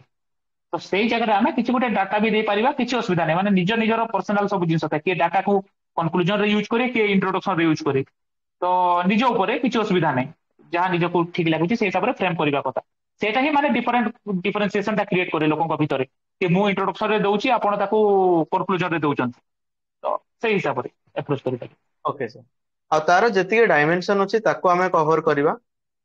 ଆଉ ତା ରିଲେଟେଡ ଗଭର୍ଣମେଣ୍ଟ ର ଯଦି କିଛି ରିପୋର୍ଟ ସ୍କିମ୍ ଆସୁଛି ଆଉ କିଛି ଇନିସିଏଟିଭ ଅଛି ସେ ଜିନିଷକୁ ହେଲ୍ପ କରିବା ପାଇଁ, ମାନେ ତାର ଯଦି ସଲ୍ୟୁସନ ଓରିଏଣ୍ଟେଡ କିଛି ଗଭର୍ଣମେଣ୍ଟ ର ଇନିସିଏଟିଭ ଅଛି ତାକୁ ଆମେ ଫୋକସ କରିବା। ରିସେଣ୍ଟ କିଛି ବି କରେଣ୍ଟ ଆଫେୟାର୍ସ ରେ ଯଦି ତାର ମେନସନ ଅଛି ବିଲକୁଲ ସେଇଟାକୁ ତାକୁ ଆମେ ଲିଙ୍କ କରିବା। ମେନସନ କରିବା। ହଁ, ଏତିକି ଜିନିଷ ଆମେ ୱାନ୍ ପେଜର ସର୍ଟ ନୋଟ ରେ ଲିମିଟ କରିକି କଣ୍ଟେଣ୍ଟ ବନେଇବା। ଓକେ, ହଁ ହଁ ଥ୍ୟାଙ୍କ ୟୁ ସାର୍। ତାପରେ ସାର୍ ଆଉ ଗୋଟେ ଜିନିଷ, ଏବେ ଆମେ ଆସିବା ଆନ୍ସର ରାଇଟିଂ କୁ। ଯଦି ଆମେ କହିବା ଧରି ନିଅନ୍ତୁ ଜଣେ ଏବେ ସେ ଫୁଲି ପ୍ରିପେୟାର ନୁହଁ, ବହୁତ ପିଲା ଥାଆନ୍ତି ଯୋଉମାନେ ମେନ୍ସ ପାଇଁ ଫୁଲି ପ୍ରିପେୟାର ନଥାନ୍ତି। ରିୟରଲି କିଛି ଜଣ ସାରିଥାନ୍ତି ମେନ୍ସ ର ସିଲାବସ ଆଉ କମ୍ପ୍ଲିଟଲି ରେଡି ଥାନ୍ତି। ତ ଏବେ ଜଣଙ୍କ ପାଇଁ ଇମ୍ପୋର୍ଟାଣ୍ଟ କଣ, କୋଉଟା ଫ୍ରଣ୍ଟ ସିଟ ରେ ରହିବ କୋଉଟା ବ୍ୟାକ ସିଟ ରେ ରହିବ? କି ସିଲାବସ ଯିଏ କମ୍ପ୍ଲିଟ କରିନି ସେ ଫାଷ୍ଟ ସିଲାବସ ପୁରା କମ୍ପ୍ଲିଟ କରିବା ଯାଏ ୱେଟ କରିବା କଥା, କି ସେ ଆନ୍ସର ରାଇଟିଂ ଉପରେ ଫୋକସ କରିବା କଥା? ଏଇ ଦିଟା ଜିନିଷକୁ କେମିତି ସିଙ୍କ୍ରୋନାଇଜ କରିବେ ଆଉ ପ୍ରାୟୋରିଟି କେମିତି ରହିବ? ଓକେ। ଦେଖନ୍ତୁ, ସିଲାବସ ଆଉ ଆନ୍ସର ରାଇଟିଂ ତ ଦିଟା ଯାକ ମାନେ କ୍ଲୋଜ ରିଲେଟେଡ, ଆପଣ ଜାଣିଥିବେ ସେଟା ତ ସମସ୍ତେ ଜାଣିଛନ୍ତି। ତ ସିଲାବସ ମୁଁ ଫାଷ୍ଟ କହୁଛି ଯେଉଁମାନେ ସିଲାବସ ମାନେ କମ୍ପ୍ଲିଟ କରିନାହାନ୍ତି ଏଯାଏଁ ତାଙ୍କ ପାଇଁ ମୁଁ ଫାଷ୍ଟ କହୁଛି କି ସିଲାବସ ଟା ତ ମାନେ ୟୁପିଏସସି ହଉ କିମ୍ବା ଓପିଏସସି ହଉ ଏ ମେନ୍ସ ଏକ୍ସାମ ରେ ବହୁତ ଇମ୍ପୋର୍ଟାଣ୍ଟ। ସିଲାବସ ଟାକୁ କମ୍ପ୍ଲିଟ କରିବେ, ସେଟାରେ କିଛି ମାନେ ତାକୁ କମ୍ପ୍ରୋମାଇଜ କରିପାରିବେନି, ଆପଣ କମ୍ପ୍ଲିଟ କରିବାକୁ ହିଁ ହବ। କିନ୍ତୁ ତାକୁ ଆପଣ ସ୍ମାର୍ଟ ୱେରେ କରିବେ। ଏମିତି ମାନେ ହାର୍ଡ ୱେରେ ଯାଇକି ପୁରା ପ୍ରତି ଟର୍ମ କୁ ଆପଣ ଯଦି ପୁରା ସିଲାବସ, ଏବେ କହୁଛି ଯୋଉମାନେ ଫିଲିମ୍ସ କ୍ଲିୟର କରିଦେଲେ ଆଉ ମେନ୍ସ ରେ କ୍ଲିୟର ହେବେ 3 ମାସ ପାଇଁ, ତାଙ୍କ ପାଇଁ ଏଇଟା। ସେମାନେ କ୍ଲିୟର କରିଦେଲେ କିନ୍ତୁ ସିଲାବସ କମ୍ପ୍ଲିଟ କରିନାହାନ୍ତି, ସେମିତି ଲୋକଙ୍କ ପାଇଁ। Yes, sir. ତ କଣ କରିବେ ସେ, ହଁ ତ ସେମାନେ କଣ କରିବେ କି ପ୍ରିଭିୟସ ଇୟର କ୍ୱେଶ୍ଚନ ଟା ବହୁତ ହେଲ୍ପ କରେ। ସେଟା ମାନେ ଗୋଟେ ମେନ୍ ପିଲର ଆକ୍ଚୁଆଲି ଆପଣଙ୍କ ପ୍ରିପାରେସନ ର, ଆପଣଙ୍କୁ ମାନେ ଗାଇଡ କରିବା ପାଇଁ ମାନେ ବେଷ୍ଟ, ସେଇଟା ବେଷ୍ଟ ଗାଇଡ ହଉଛି ସେଇଟା।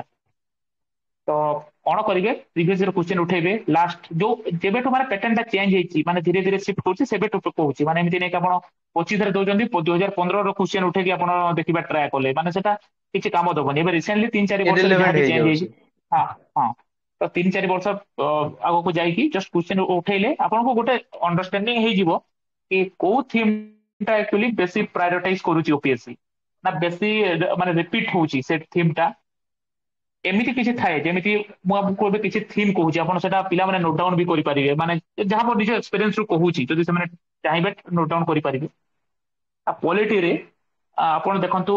ମାନେ ଫେଡେରାଲିଜମ ଉପରେ ରିପିଟ ହଉଛି। କୋଅପରେଟିଭ ଫେଡେରାଲିଜମ ହଉ, କମ୍ପିଟିଟିଭ ଫେଡେରାଲିଜମ ହଉ, ଯାହା ବି ହଉ, ସେଣ୍ଟର ଷ୍ଟେଟ ରିଲେସନ ଉପରେ ଗୋଟେ ଟପିକ ଅଛି, ସେଣ୍ଟର ଷ୍ଟେଟ ରିଲେସନ, ସେଇଟା ଗୋଟେ ହଟ ଟପିକ। ଆପଣ ସେଟା ଗୋଟେ ହେଲା। ସେକେଣ୍ଡ ଜିନିଷ ହେଲା ମାନେ ଯୋଉ କନଷ୍ଟିଚ୍ୟୁସନ କମ୍ପାରିଜନ ଟା, ଏଇଟା ସବୁ ବର୍ଷ ରିପିଟ ହଉଛି କି ଇଣ୍ଡିଆନ କନଷ୍ଟିଚ୍ୟୁସନ କୁ କମ୍ପେୟାର କର ୟୁଏସ କନଷ୍ଟିଚ୍ୟୁସନ ସାଙ୍ଗରେ, ଫ୍ରେଞ୍ଚ କନଷ୍ଟିଚ୍ୟୁସନ ସାଙ୍ଗରେ। ଏଇଟା ଆପଣ ଏମିତି ରାଣ୍ଡମ କରିପାରିବେନି କି ସବୁ ଦେଶର କନଷ୍ଟିଚ୍ୟୁସନ ସାଙ୍ଗରେ, ଆପଣ 200ଟା କଣ୍ଟ୍ରିର କନଷ୍ଟିଚ୍ୟୁସନ ସାଙ୍ଗରେ ତ କମ୍ପେୟାର କରିପାରିବେନି ଅବଭିୟସଲି। ତ କଣ ହବ, ଯଦି କିଛି ନ୍ୟୁଜରେ ଅଛି, ଫର ଏକ୍ସାମ୍ପଲ ୟୁଏସଏ ପ୍ରେସିଡେଣ୍ଟ ର ଇମ୍ପିଚମେଣ୍ଟ ଟା ନ୍ୟୁଜରେ ଅଛି, ୟୁଏସ ପ୍ରେସିଡେଣ୍ଟକୁ ଇମ୍ପିଚ କରାହବ। ତ ଆପଣ କଣ କରିବେ, ଇଣ୍ଡିଆରେ ପ୍ରେସିଡେଣ୍ଟକୁ ରିମୁଭ କରିବାର ପ୍ରୋସେସ କଣ, ୟୁଏସଏ ରେ ପ୍ରେସିଡେଣ୍ଟକୁ ରିମୁଭ କରିବାର ପ୍ରୋସେସ କଣ, ଆପଣଙ୍କୁ ହିଣ୍ଟ ମିଳିଯିବା କଥା କି ଏଇଟା ସେ ପ୍ରାୟୋରିଟାଇଜ କରୁଛି ଜିନିଷଟାକୁ, କି ଆପଣ ସେଇଟାକୁ ନୋଟ କରିଦେବେ ବାସ୍ ଯେତେବେଳେ ସେ ଜିନିଷ ଦେଖିଲେ। ସେକୁଲାରିଜମ ବାଲା କନସେପ୍ଟ ଆସିଲା କି ଇଣ୍ଡିଆରେ ଏମିତି ହଉଛି, ତ ଆପଣ ଗୋଟେ ମାଇଣ୍ଡରେ ଯିବା କଥା କି ମାନେ ୱେଷ୍ଟର୍ଣ୍ଣ କଣ୍ଟ୍ରିର ସେକୁଲାରିଜମ ତାଙ୍କ କନଷ୍ଟିଚ୍ୟୁସନରେ କଣ ଅଛି, ଇଣ୍ଡିଆର କନଷ୍ଟିଚ୍ୟୁସନରେ ସେକୁଲାରିଜମର ମାନେ କଣ ହଉଛି, ବୁଝିପାରିଲେ? ତ ଏମିତି ଜିନିଷ ଗୁଡା ଆପଣଙ୍କୁ ଟିକେ ଦେଖିବାକୁ ପଡିବ। ଏମିତି ମାନେ ପୁରା ଆପଣ ଟ୍ରାଡିସନାଲ ୱେରେ ତ ପ୍ରିପାରେସନ କଲେ ହବନି, ଯେମିତି ଆଗରୁ ହଉଥିଲା 5-7 ବର୍ଷ ଆଗରୁ। ଏବେ ପୁରା ଆପଣଙ୍କୁ ପୁରା ଇଣ୍ଟରଲିଙ୍କେଜ କରିବାକୁ ପଡିବ ଜିନିଷଟାକୁ ସବୁବେଳେ, ମାନେ ଅପ ଟୁ ଡେଟ ରହିବାକୁ ପଡିବ ସେ ଉପରେ। ତ ଏଇଟା ଗୋଟେ ଇମ୍ପୋର୍ଟାଣ୍ଟ ଥିମ୍, ମୁଁ ଥିମ୍ କହୁଥିଲି ଯେ ଏଇଟା ହଉଛି ସେକେଣ୍ଡ ଥିମ୍ ଟା, କି ମାନେ କଣ୍ଟ୍ରିର କନଷ୍ଟିଚ୍ୟୁସନ ଉପରେ ଯୋଉ କମ୍ପାରିଜନ କରୁଛି, ସେଟା କରେଣ୍ଟ ଆଫେୟାର ବେସ୍ଡ ରୁ ହିଁ ଆପଣ ଉଠେଇବେ। Yes sir. ହଁ, ତାପରେ ଥର୍ଡ ଜିନିଷଟା ହଉଛି କି ଆପଣ ସ୍ପେଶାଲି ଓପିଏସସି ରେ କନଷ୍ଟିଚ୍ୟୁସନାଲ ବଡିଙ୍କ ଉପରେ କିଛି ଗୋଟେ ଦିଟା କ୍ୱେଶ୍ଚନ ଆସିଯାଉଛି, ଯେମିତି କି ଇଲେକ୍ସନ କମିଶନ ର ରୁଲ, ତାର କଣ ଲିମିଟେସନ ରହୁଛି, ଯେମିତି କ୍ୟାଗ ର ହେଲା, ଆମର କଣ୍ଟ୍ରୋଲର ଜେନେରାଲ ଅଫ ଇଣ୍ଡିଆ ର ହେଲା। ତାପରେ ରହୁଛି ଗୋଟେ ଇମ୍ପୋର୍ଟାଣ୍ଟ ଥିମ୍ 73-74 ଆମେଣ୍ଡମେଣ୍ଟ ପିଆରଆଇସ୍ ଆଉ ଅର୍ବାନ ଲୋକାଲ ବଡି, ଯୋଉଟା ଲୋକାଲ ସେଲ୍ଫ ଗଭର୍ଣ୍ଣମେଣ୍ଟ ବାଲା, ସେଇଟା ଗୋଟେ ଇମ୍ପୋର୍ଟାଣ୍ଟ ଥିମ୍ ରହୁଛି। ତାପରେ ରହୁଛି ଆଉ ଗୋଟେ ହେଲା ଯେମିତି କି ଆପଣଙ୍କର ଷ୍ଟାଚୁଟୋରି ବଡି ଗୁଡାକ ଉପରେ କିଛି କ୍ୱେଶ୍ଚନ ଆସୁଛି, ଯେମିତି କି ସିବିଆଇ ଉପରେ କିଛି ଗୋଟେ ଇସ୍ୟୁ ଆସିଲା, ମାନେ ସେଟା କରେଣ୍ଟ ଆଫେୟାର ବେସ୍ ମୁଁ କହୁଛି। ମାନେ ଆପଣ ଟିକେ ରଖିଥିବେ କି एमती बॉडी गुड़ा किसी जब न्यूज रे अच्छी कि यार एटा एटा ହେଇଛି ସେମିତି ତାପରେ ବାକି ଯୋଉ ଥିମ୍ ଗୁଡା ସେଣ୍ଟର ଷ୍ଟେଟ ରିଲେସନ ହେଲା ଆପଣଙ୍କର GS2 ଆଉ GS3 ପାଇଁ ତାହେଲେ କରେଣ୍ଟ ଆଫେୟାର୍ସ ର ରିଲେଭାନ୍ସ ଟା ବହୁତ ଅଧିକା ରହିଯାଉଛି। ଯାହା ବି ବହୁତ ନ୍ୟୁଜ ମାନେ ରେ ବହୁତ ଅଛି ତାକୁ ଆମେ ପ୍ରାୟୋରିଟାଇଜ କରିବା। ପ୍ରାକ୍ଟିସ କରିବା ହଁ ତାପରେ ଯେମିତି ଆପଣ GS3 କୁ ଯଦି ଯିବା ଦେଖିବା କି ଆମର ସେ ଯୋଉ ମୁଁ ଗୋଟେ କହିଲି ଇନକ୍ଲୁସିଭ ଗ୍ରୋଥ ବାଲା ଗୋଟେ ଟପିକ ଟା ରହୁଛି ପଭର୍ଟି ବାଲା ଗୋଟେ ଟପିକ ମାନେ ଗୋଟେ ଥିମ୍ ଟା ରହୁଛି ସବୁବେଳେ ତାପରେ ହଉଛି କି ଆପଣଙ୍କର ଇନଫ୍ରାଷ୍ଟ୍ରକ୍ଚର ଉପରେ ବହୁତ ଫୋକସ ହଉଛି ଏଇଥର ଯେମିତି ମୁଁ ଦେଖୁଥିଲି GS3 ର କ୍ୱେଶ୍ଚନ 2023 ରେ ଯେମିତି ଯୋଉ ରୋଡ ପଲିସି ଉପରେ ଗୋଟେ କ୍ୱେଶ୍ଚନ ଆସିଥିଲା ଓଡିଶାର ସାର୍ ହଁ ତ ସେଟା ଆକ୍ଚୁଆଲି ମେନଲି ଇନଫ୍ରାଷ୍ଟ୍ରକ୍ଚର ଉପରୁ ସେ ଆକ୍ଚୁଆଲି କ୍ୱେଶ୍ଚନ ଗୁଡା ଉଠଉଛି ତାପରେ ଇଣ୍ଟରନାଲ ସିକ୍ୟୁରିଟି କୁ ଯେତେବେଳେ ଯିବେ ଆପଣ ସାଇବର ସିକ୍ୟୁରିଟି ଲେଫ୍ଟ ୱିଙ୍ଗ ଏକ୍ସଟ୍ରିମିଜମ ରହୁଛି ତାପରେ ଆମର ବର୍ଡର ଇସ୍ୟୁ ଗୁଡା ଉପରେ ଦଉଛି କି ବର୍ଡର ଇସ୍ୟୁ କଣ ଇଣ୍ଡିଆ ଫେସ୍ କରୁଛି କଣ କରାଯାଇ ପାରିବ ଆଉ ତାକୁ ଟେକ୍ନୋଲୋଜି ଏଙ୍ଗଲରେ ଟିକେ ଆଡ୍ କରିବେ କି ଡ୍ରୋନ୍ସ ର ଇମ୍ପୋର୍ଟାନ୍ସ କଣ ରହୁଛି ତାକୁ ଆର୍ଟିଫିସିଆଲ ଇଣ୍ଟେଲିଜେନ୍ସ ର କଣ ରହୁଛି ସ୍ମାର୍ଟ ଫେନ୍ସିଂ ଏଇ ଜିନିଷ ଗୁଡା ଟିକେ ଆପଣ ୟୁଜ କଲେ କଣ ନା ଆନ୍ସର ଟା ଟିକେ ଡାଇଭର୍ସ ଆଣ୍ଡ ରିଚ୍ ହେଇପାରିବ ତ ଭ୍ୟାଲୁ ଏଡିସନ ଏଇଟା ଟିକେ ହେଇପାରିବ ଆହୁରି। ହଁ ତାପରେ ଡିଜାଷ୍ଟର ମ୍ୟାନେଜମେଣ୍ଟ ଉପରେ ଏବେ କଣ ଟିକେ ଫୋକସ ଟା ସିଫ୍ଟ ହେଇଛି ଯେମିତି ଆପଣଙ୍କର ଆଗରୁ ଥିଲା କି ଦେଇ ଯାଉଥିଲା ଫ୍ଲଡ ହେଲା କିମ୍ବା ଡ୍ରଟ୍ ହେଲା ଏମିତି ଜିନିଷ ଗୁଡା ସବୁ ଦଉଥିଲା ତ ଏବେ କଣ ହେଇଛି ଚେଞ୍ଜ ହେଇକି ଯଦି କିଛି ରିସେଣ୍ଟ ନ୍ୟୁଜରେ ଅଛି ଯେମିତି କି ହିମାଲୟନ ଷ୍ଟେଟରେ କୋଉଠି ଗୋଟେ ଲ୍ୟାଣ୍ଡସ୍ଲାଇଡ୍ ହେଇଗଲା ଆଉ ଏବେ କଣ ହଉଛି କ୍ଲାଇମେଟ ଚେଞ୍ଜ ର ନା ଯୋଉ ଇମ୍ପାକ୍ଟ ଅଛି କି ଫ୍ଲଡ ଜାଗାରେ ଏବେ ଫ୍ଲାଶ ଫ୍ଲଡ ହଉଛି ମାନେ ଏମିତି କୁ ଆପଣ ଯୋଉ ଅରବାନ ଫ୍ଲଡ ହଉଛି ତାପରେ ଅରବାନ ହିଟ୍ ୱେଭ୍ସ ଗୁଡା ହଉଛି ତ ଏମିତି ଟପିକ କୁ ଆପଣ ଉଠେଇବେ ଏଇଟା ଆକ୍ଚୁଆଲି ଡିଜାଷ୍ଟର ମ୍ୟାନେଜମେଣ୍ଟ ସହିତ ଲିଙ୍କ କରିକି ପଚାରିବ ତ ଏଇ ଯୋଉ ଥେମ୍ ଗୁଡା ରହୁଛି ୟାକୁ ଯଦି ଆପଣ ଉଠେଇବେ ଆଉ ଯଦି ୟାକୁ ନୋଟ କରିବେ ନା ଆପଣ ଯଦି 3 ମାସ ଅଛି ଆପଣ ଗୋଟେ ମାସ ଭିତରେ ନା ସବୁ ନୋଟ ଗୁଡା କମ୍ପ୍ଲିଟ କରିଦେଇକି ଲାଷ୍ଟ 2 ମାସରେ ଆପଣ ଇଜିଲି ଆନ୍ସର ରାଇଟିଂ ଆଉ ରିଭିଜନ କରିପାରିବେ ଏମିତି ଯଦି ଥିମ୍ ଉଠେଇବେ ଆଉ ଯଦି ଆପଣ ଟୋଟାଲ ଧରିକି ଚାଲିବେ କି ମୁଁ ସିଲାବସ କମ୍ପ୍ଲିଟ କରିବି 3 ମାସରେ ତ ଆପଣଙ୍କୁ 3 ମାସ ହେଇଯିବ କିନ୍ତୁ ଆପଣ ସିଲାବସ କେବେ କମ୍ପ୍ଲିଟ ହବନି ଓକେ ଥ୍ୟାଙ୍କ ୟୁ ସାର୍। ତ ଆପଣ କହିଲେ କି ସର୍ଟ ଟର୍ମ ରେ ଆମକୁ ସିଲାବସ କଭର କରିବାକୁ ହେଲେ ଥିମ୍ ୱାଇଜ ହିଁ ତାକୁ କଭର କରିବାକୁ ପଡିବ। ବିଲକୁଲ ଫାର୍ଷ୍ଟ ତ କରେଣ୍ଟ ଆଫେୟାର୍ସ ସାଙ୍ଗରେ ରିଲେଟ କରିକି ଆମେ ଦେଖିବା ଯାହାବି କରେଣ୍ଟ ଇସ୍ୟୁଜ ସାଙ୍ଗରେ ଆମ ସିଲାବସ ର ଟପିକ କୋଇନସାଇଡ କରୁଛି ତାକୁ କଭର କରିବାର ଅଛି। ଆଉ ନେକ୍ସଟ ଯେତିକି ଇମ୍ପୋର୍ଟାଣ୍ଟ ଥିମ୍ ଅଛି ଏକ୍ସାମ ରେ ଲାଷ୍ଟ 3 to 4 ଇୟର ଆମେ ଅବଜର୍ଭ ଯଦି କରିବା ପ୍ରିଭିୟସ ଇୟର କ୍ୱେଶ୍ଚିନ ପେପରରେ ଯୋଉ ଏରିଆକୁ ସେ ଫୋକସ କରୁଛି ତା ଉପରେ ଆମେ ସିଲାବସ କୁ ଭଲସେ କଭର କରିବା ଏମିତି ନାହିଁ କି ଡିଟେଲରେ ପ୍ରତି ୱାର୍ଡ କୁ ଫୋକସ କରିକି ଆମେ କଭର କରିବାର ଅଛି। ଓକେ ଓକେ ହଁ ଥ୍ୟାଙ୍କ ୟୁ ସାର୍। କରିବା କି ଆମର ସମସ୍ତେ ତ introduction body conclusion format use କରନ୍ତି କିନ୍ତୁ କନଫ୍ୟୁଜନ ଥାଏ କି ପାରାଗ୍ରାଫ ଅର ବୁଲେଟ ପଏଣ୍ଟସ ଏଇଟା ହଉଛି ଫାର୍ଷ୍ଟ କନଫ୍ୟୁଜନ ଆଉ ସେକେଣ୍ଡ ରେ ପ୍ରେଜେଣ୍ଟେସନ ଉପରେ ଆପଣ ଟିକେ ଇନସାଇଟ୍ ଦେବେ ଫାର୍ଷ୍ଟ ଆପଣ କହିଦିଅନ୍ତୁ କି ପାରାଗ୍ରାଫ ଆଉ ବୁଲେଟ ପଏଣ୍ଟ ର ତାର ଆଡଭାଣ୍ଟେଜ କଣ ଡିସଆଡଭାଣ୍ଟେଜ କଣ ଆପଣ କଣ ଫଲୋ କରୁଥିଲେ ତାପରେ ଆମେ ପ୍ରେଜେଣ୍ଟେସନକୁ ଆସିବା। ଓକେ ଦେଖନ୍ତୁ ଏଇଟା ନା ପର୍ସନ ଟୁ ପର୍ସନ ତ ଆକ୍ଚୁଆଲି ଭେରି କରେ ହିଁ ତାପରେ ଭେରି କରେ ପେପର ଟୁ ପେପର ବି କି ଆପଣ କୋଉ ପେପର ଲେଖୁଛନ୍ତି ଯେମିତି ଆପଣ ଅପସନାଲ ଲେଖିବେ ତ ଅପସନାଲ ରେ କଣ ହୁଏ ଯେମିତି ମୋର ଅପସନାଲ ପର୍ସନାଲ କହୁଛି ମୋର ଅପସନାଲ ଥିଲା ହିଷ୍ଟ୍ରି ତ ହିଷ୍ଟ୍ରି ଅପସନାଲ ରେ କଣ ହୁଏ ଆପଣ ପଏଣ୍ଟ ଯଦି ଲେଖିବେ ନା ସେଠି ତ ସେଟା ଆକ୍ଚୁଆଲି ଏତେ ମାନେ ଠିକ ଶୋ କରିବନି ଆକ୍ଚୁଆଲି ସେ ଲୋକଙ୍କୁ ଯେ ଖାତା ମାନେ କରେକ୍ସନ କରିବ ଆପଣ ଏକ୍ସାମିନର ଟା କି ହିଷ୍ଟ୍ରି ମୋଷ୍ଟଲି କଣ ହୁଏ ଆପଣଙ୍କର ପାରାଗ୍ରାଫ ଫର୍ମାଟ ରେ ଲେଖା ହୁଏ ଅପସନାଲ କଥା କହୁଛି ସ୍ପେସିଆଲି ନିଜ ଅପସନାଲ କଥା ତ ଫାଷ୍ଟ ନିଜେ ମାନେ କୋଉଟା ଆପଣ କୋଉ ଅପସନାଲ କଣ ସେଇ ହିସାବରେ ଆପଣ କରିବେ ଜିଏସ୍ ପେପର ଯଦି ଆମେ ଦେଖିବା ତ ଜିଏସ୍ ପେପରରେ ମୁଁ ସବୁବେଳେ ମାନେ ବୁଲେଟ ମାନେ ସେ ପଏଣ୍ଟ ଫର୍ମାଟ ହିଁ ୟୁଜ କରିଛି କାହିଁକି ତାର କିଛିଟା ଆଡଭାଣ୍ଟେଜ ଅଛି ଫାର୍ଷ୍ଟ ଜିନିଷ ହେଲା ଆପଣଙ୍କୁ ସେ ମାନେ ଟାଇମ ଟା ବହୁତ ସେଭ୍ ହେଇଯିବ ଆପଣ ଯଦି ପାରାଗ୍ରାଫ ଫର୍ମାଟରେ ଲେଖିବେ ସେଇ ଜିନିଷଟାକୁ ଲେଖିବାକୁ ଆପଣଙ୍କୁ ଗୋଟେ ପାରାଗ୍ରାଫ ଲାଗିବ ଯାହାକି ଆପଣ ଇଜିଲି 2ଟା ପଏଣ୍ଟରେ ଲେଖିଦେଇ ପାରିବେ ଆଉ ବହୁତ ଜାଗା ଟାଇମ ସେଭ୍ କରିବ ସିଏ ସେକେଣ୍ଡ ଜିନିଷ ହଉଛି କି ଅର୍ଗାନାଇଜ ଲାଗିବ କି ପଏଣ୍ଟ ଫର୍ମାଟରେ ଲେଖିଛନ୍ତି ଗୋଟେ ଜିନିଷ ଲେଖିଦେଲେ ଉପରେ ଇଏ ହେଡିଙ୍ଗ ଟା ଦେଇକି ତାପରେ 3-4ଟା ପଏଣ୍ଟ କରିକି ଲେଖିଦେଲେ ତ ସେଟା ଗୋଟେ ମାନେ ଯଦି ଖାତାଟା ଦେଖିବ ବି ବାହାରୁ ଆପଣଙ୍କର ଆନ୍ସର କପିଟା ତ ବହୁତ ଅର୍ଗାନାଇଜ ଲାଗିବ ସେଇଟା ଟାଇମ ବି ସେଭ୍ କରିବ ଅର୍ଗାନାଇଜ ବି ଲାଗିବ ଆଉ ଆପଣଙ୍କୁ କଣ ନା ସେ ଯୋଉ କ୍ରିଏଟିଭିଟି ଆଉ ଇନୋଭେସନ ଠିକ ସେ ପ୍ରେଜେଣ୍ଟେସନ ପାଇଁ ଆପଣଙ୍କୁ ସେ ସ୍କୋପ ଟା ଦେଇଛି ବୁଲେଟ ଫର୍ମାଟ ଟା ତ ଆଉ ନୋଟ ଆଉ ସେଟା ଏତେବେଳେ ବି ହେଲ୍ପ ହୁଏ ଯେତେବେଳେ ନୋଟ ମେକିଂ କରୁଛନ୍ତି କି ଆପଣ ନୋଟ ମେକିଂ ଟାଇମରେ ବି ବୁଲେଟ ଫର୍ମାଟରେ କଲେ ଇଜିଲି ଆପଣଙ୍କର କମ ଟାଇମରେ ସର୍ଟ ନୋଟ ଗୁଡା ପ୍ରିପେୟାର ହେଇଯାଏ ଆପଣ ଯଦି ପାରାଗ୍ରାଫ କରିବେ ସେଇଟା ବହୁତ ଲେନ୍ଦି ହେଇଯିବ ଆଉ ଟାଇମ ଟେକିଂ ହେଇଯିବ ତ ମୁଁ ମାନେ ପର୍ସନାଲ ଏକ୍ସପିରିଏନ୍ସ ରୁ କହୁଛି କି ଜିଏସ୍ ପେପର ଗୁଡାକରେ GS1 GS2 ଆଉ GS3 ପାଇଁ ବେସିକାଲି ପଏଣ୍ଟ ଫର୍ମାଟ ଟା ବୁଲେଟ ପଏଣ୍ଟ ଟା ୟୁଜ କରିବା କଥା ଆକ୍ଚୁଆଲି ମାନେ ମୋ ହିସାବରେ ପର୍ସନାଲ ଏକ୍ସପିରିଏନ୍ସ ରୁ बाकी समस्त निज निजर प्रिफरेन्स अच्छी से हिसाब से करेंगे किसी असुविधा नहीं आउ GS4 ପାଇଁ ଆପଣ ମିକ୍ସ କରିପାରିବେ କାହିଁକି ନା GS4 ଟା ଏମିତି ଗୋଟେ ପେପରଟା ଯୋଉଟା କି ଆପଣଙ୍କୁ ଟିକେ କଣ କୁହନ୍ତି ନିଜର ପର୍ସନାଲ ଓପିନିଅନ ଦେବାର ଥାଏ ତାକୁ ଟିକେ ଏଲାବୋରେଟ କରିବାର ଥାଏ ବେସିକାଲି କେସ୍ ଷ୍ଟଡି वाला ପାର୍ଟରେ ତ Yes, ସେଠି sir. କଣ ହୁଏ ଆପଣଙ୍କୁ ହଁ ତ ଆପଣ ୟୁଜ କରିପାରିବେ ଦିଟା ଯାକର ମିକ୍ସ କି କିଛି ଟାଇମରେ ଆପଣ ପାରାଗ୍ରାଫ ବି ଲେଖିଦେଲେ ତାପରେ କିଛି ବୁଲେଟ ପଏଣ୍ଟ ବି ଲେଖୁଛନ୍ତି ଅଲଗା ଗୋଟେ ପାର୍ଟରେ ତ କରିପାରିବେ ସେଥିପାଇଁ you have to be ready ମାନେ ପ୍ରାକ୍ଟିସ କରିବାକୁ ପଡିବ ଆଉ ଅପସନାଲ ଟା ନିଜ ହିସାବରେ ନିଜର ଯୋଉ ଅପସନାଲ ସେଇ ହିସାବରେ ସେମାନେ କରିପାରିବେ କାହିଁକି ନା କିଛି ଥାଏ ଯେମିତି ମୁଁ ତ ଜାଣିନି କିନ୍ତୁ କିଛି ଅପସନାଲ ପିଲା ଯାହା ମୁଁ କଥା ହେଇଛି ସାଙ୍ଗମାନଙ୍କ ସାଙ୍ଗରେ ତ ସେମାନେ କୁହନ୍ତି କି ବୁଲେଟ ମାନେ ଇଏ ପଏଣ୍ଟରେ ବି ଲେଖୁଛନ୍ତି ମାନେ ଆନ୍ସର ଟା କିନ୍ତୁ ମୋର ହିଷ୍ଟ୍ରି ବାଲା ପାର୍ଟରେ ମୁଁ ବେସିକାଲି ଆମକୁ ଟିକେ ମାନେ ସୁଟ୍ କରେ କି ପାରାଗ୍ରାଫ ଫର୍ମାଟରେ ଲେଖିଲେ ଫ୍ଲୋଟା ଆଉ ଫ୍ଲୋଟା ହଉଛି ମେନ୍ ଜିନିଷଟା ସେଟା ମୁଁ କହିବାକୁ ଭୁଲି ଯାଇଥିଲି ଯେତେବେଳେ ଆପଣ ଆନ୍ସର ଲେଖୁଛନ୍ତି ସେ ଫ୍ଲୋଟା ରହିବା ବହୁତ ବହୁତ ଦରକାର ତ ଆପଣ ଯଦି ପାରାଗ୍ରାଫରେ ଲେଖୁଛନ୍ତି ତ ଲେନ୍ଦି ହେବା ସାଙ୍ଗରେ ନା ସେ ଫ୍ଲୋ ଟା ବି ମାନେ ଧୀରେ ଧୀରେ କଣ ହୁଏ GS ପେପର 1 ରେ ଆପଣ ବେଶୀ ସ୍ପେସ୍ ବି ନଥାଏ GS ପେପର ଗୁଡାକରେ ତ ସ୍ପେସ୍ ଯେହେତୁ ନଥାଏ ଆପଣ ପାରାଗ୍ରାଫରେ ଲେଖିଲେ ବେଶୀ ଜିନିଷକୁ କମ ସ୍ପେସ୍ ରେ ଆପଣ ଆର୍ଟିକୁଲେଟ କରିପାରିବେନି ତ ସେ ଫ୍ଲୋ ଟା ବେସିକାଲି ବ୍ରେକ୍ ହେଇଯାଏ ତ ସେଇଟା ହଉଛି ମେନ୍ ଜିନିଷଟା ଆଉ ସେଇ ହିସାବରେ କରିପାରିବେ ନିଜ ନିଜ ହିସାବରେ ଯାହା କମ୍ଫର୍ଟେବଲ ଓକେ ଲାଗୁଛି ସାର୍। ତ ଆପଣ କହିଲେ କି ଆମେ ଅପସନାଲ ସବଜେକ୍ଟରେ ଦେଖିବା କଥା ଆପଣଙ୍କର ଯଦି ଅପସନାଲ ଟା ଗୋଟେ ଡେସ୍କ୍ରିପଟିଭ ସବଜେକ୍ଟ ଯୋଉଠି କି ଫ୍ଲୋ ଟା ମ୍ୟାଟର କରୁଛି ସେଇଠି କେହି କେହି ପାରାଗ୍ରାଫ ପ୍ରିଫର କରିବାଟା ତାଙ୍କ ଉପରେ ଡିପେଣ୍ଡ କରୁଛି ଯେମିତି କି ଆପଣ କରିଥିଲେ ଆଉ ହୁଁ ସେଇଟା ଆପଣଙ୍କ ପାଇଁ ପଜିଟିଭ ବି ଆସିଛି ଆପଣ ମେନ୍ସ କ୍ଲିୟର କରିକି ୟୁପିଏସସି ଇଣ୍ଟରଭ୍ୟୁ ବି ଦେଇଛନ୍ତି ଆଉ GS ପାଇଁ ଆପଣ ନିଜେ ପଏଣ୍ଟ ୱାଇଜ ଲେଖିଥିଲେ ପିଲାଙ୍କୁ ବି ଆଡଭାଇଜ କରିବା କି ସେମାନେ ପଏଣ୍ଟ ୱାଇଜ ଲେଖନ୍ତୁ ଏଥିରେ ଅଧିକ ଇନଫର୍ମେସନ ଆମେ ଦେଇପାରୁଛେ ଅଧିକ ଡାଇମେନସନ କଭର କରିପାରୁଛେ ନୋଟ ମେକିଂ ଟାଇମରେ ବି ଆମର ଏଇଟା ହେଲ୍ପ କରୁଛି ହୁଁ ଥ୍ୟାଙ୍କ ୟୁ ସାର୍ ଏବେ ମୁଁ ଆଉ ଗୋଟେ ଜିନିଷ ପଚାରି ଏଇ ପ୍ରେଜେଣ୍ଟେସନରେ କି ସାର୍ ହ୍ୟାଣ୍ଡ ରାଇଟିଂ ଡାଇଗ୍ରାମ ଆଉ ଫ୍ଲୋ ଚାର୍ଟ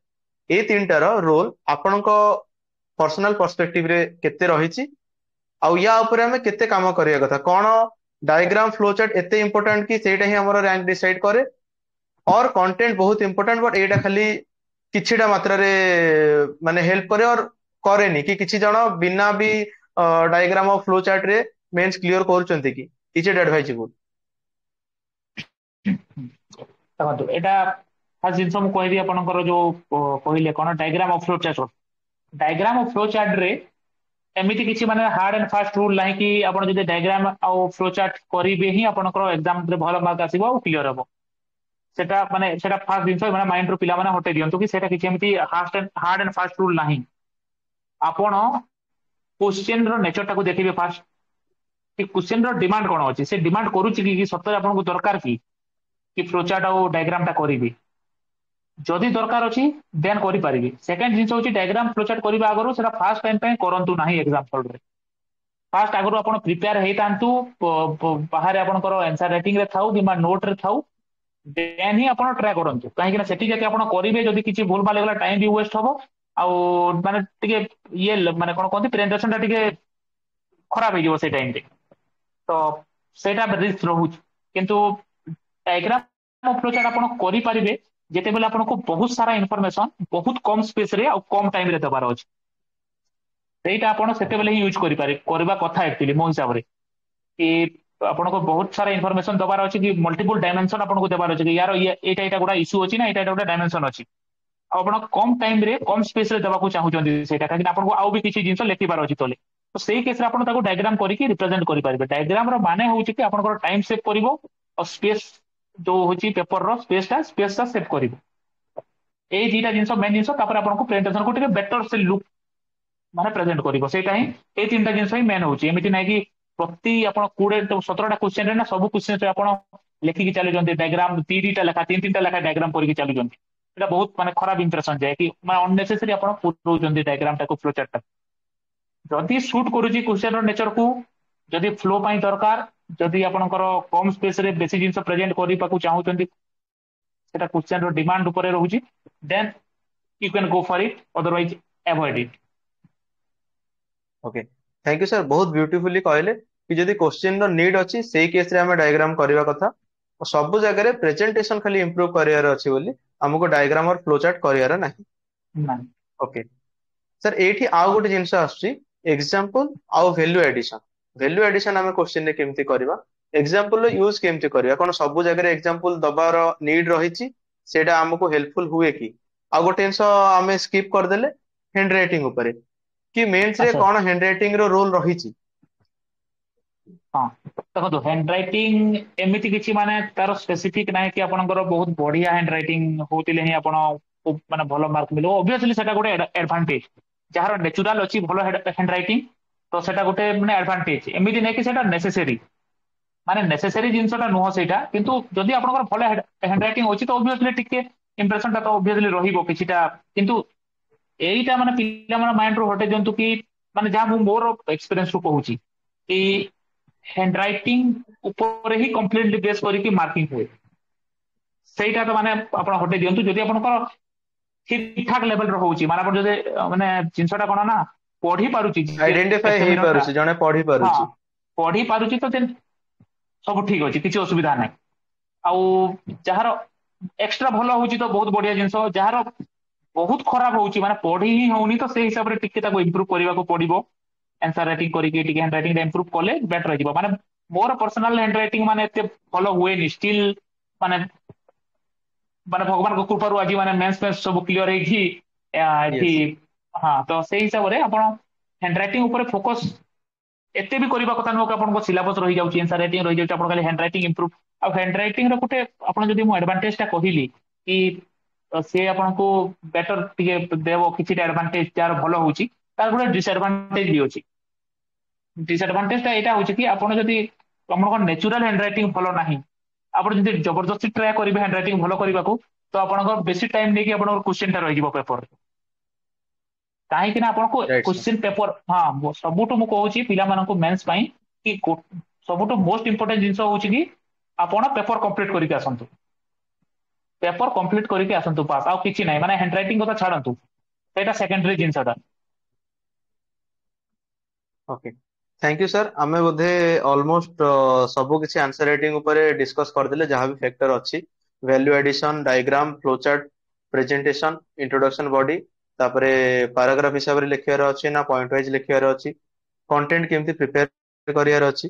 ଏବେ ଆସିବା ଇଭାଲୁଏସନ କୁ। ବହୁତ ପିଲା ଆନ୍ସର ଲେଖନ୍ତି, ପ୍ରିଭିୟସ ଇୟର କ୍ୱେଶ୍ଚିନ୍ ଦେଖନ୍ତି, ଆନ୍ସର ଲେଖନ୍ତି, ବଟ୍ ସେମାନେ ଜାଣି ପାରନ୍ତିନି କି ସେଇ କ୍ୱେଶ୍ଚିନ୍ ର ଆନ୍ସର ସେମାନେ ପ୍ରପରଲି କରିଛନ୍ତି କି ନାହିଁ। ତାକୁ ଇଭାଲୁଏଟ କେମିତି କରିବା କଥା,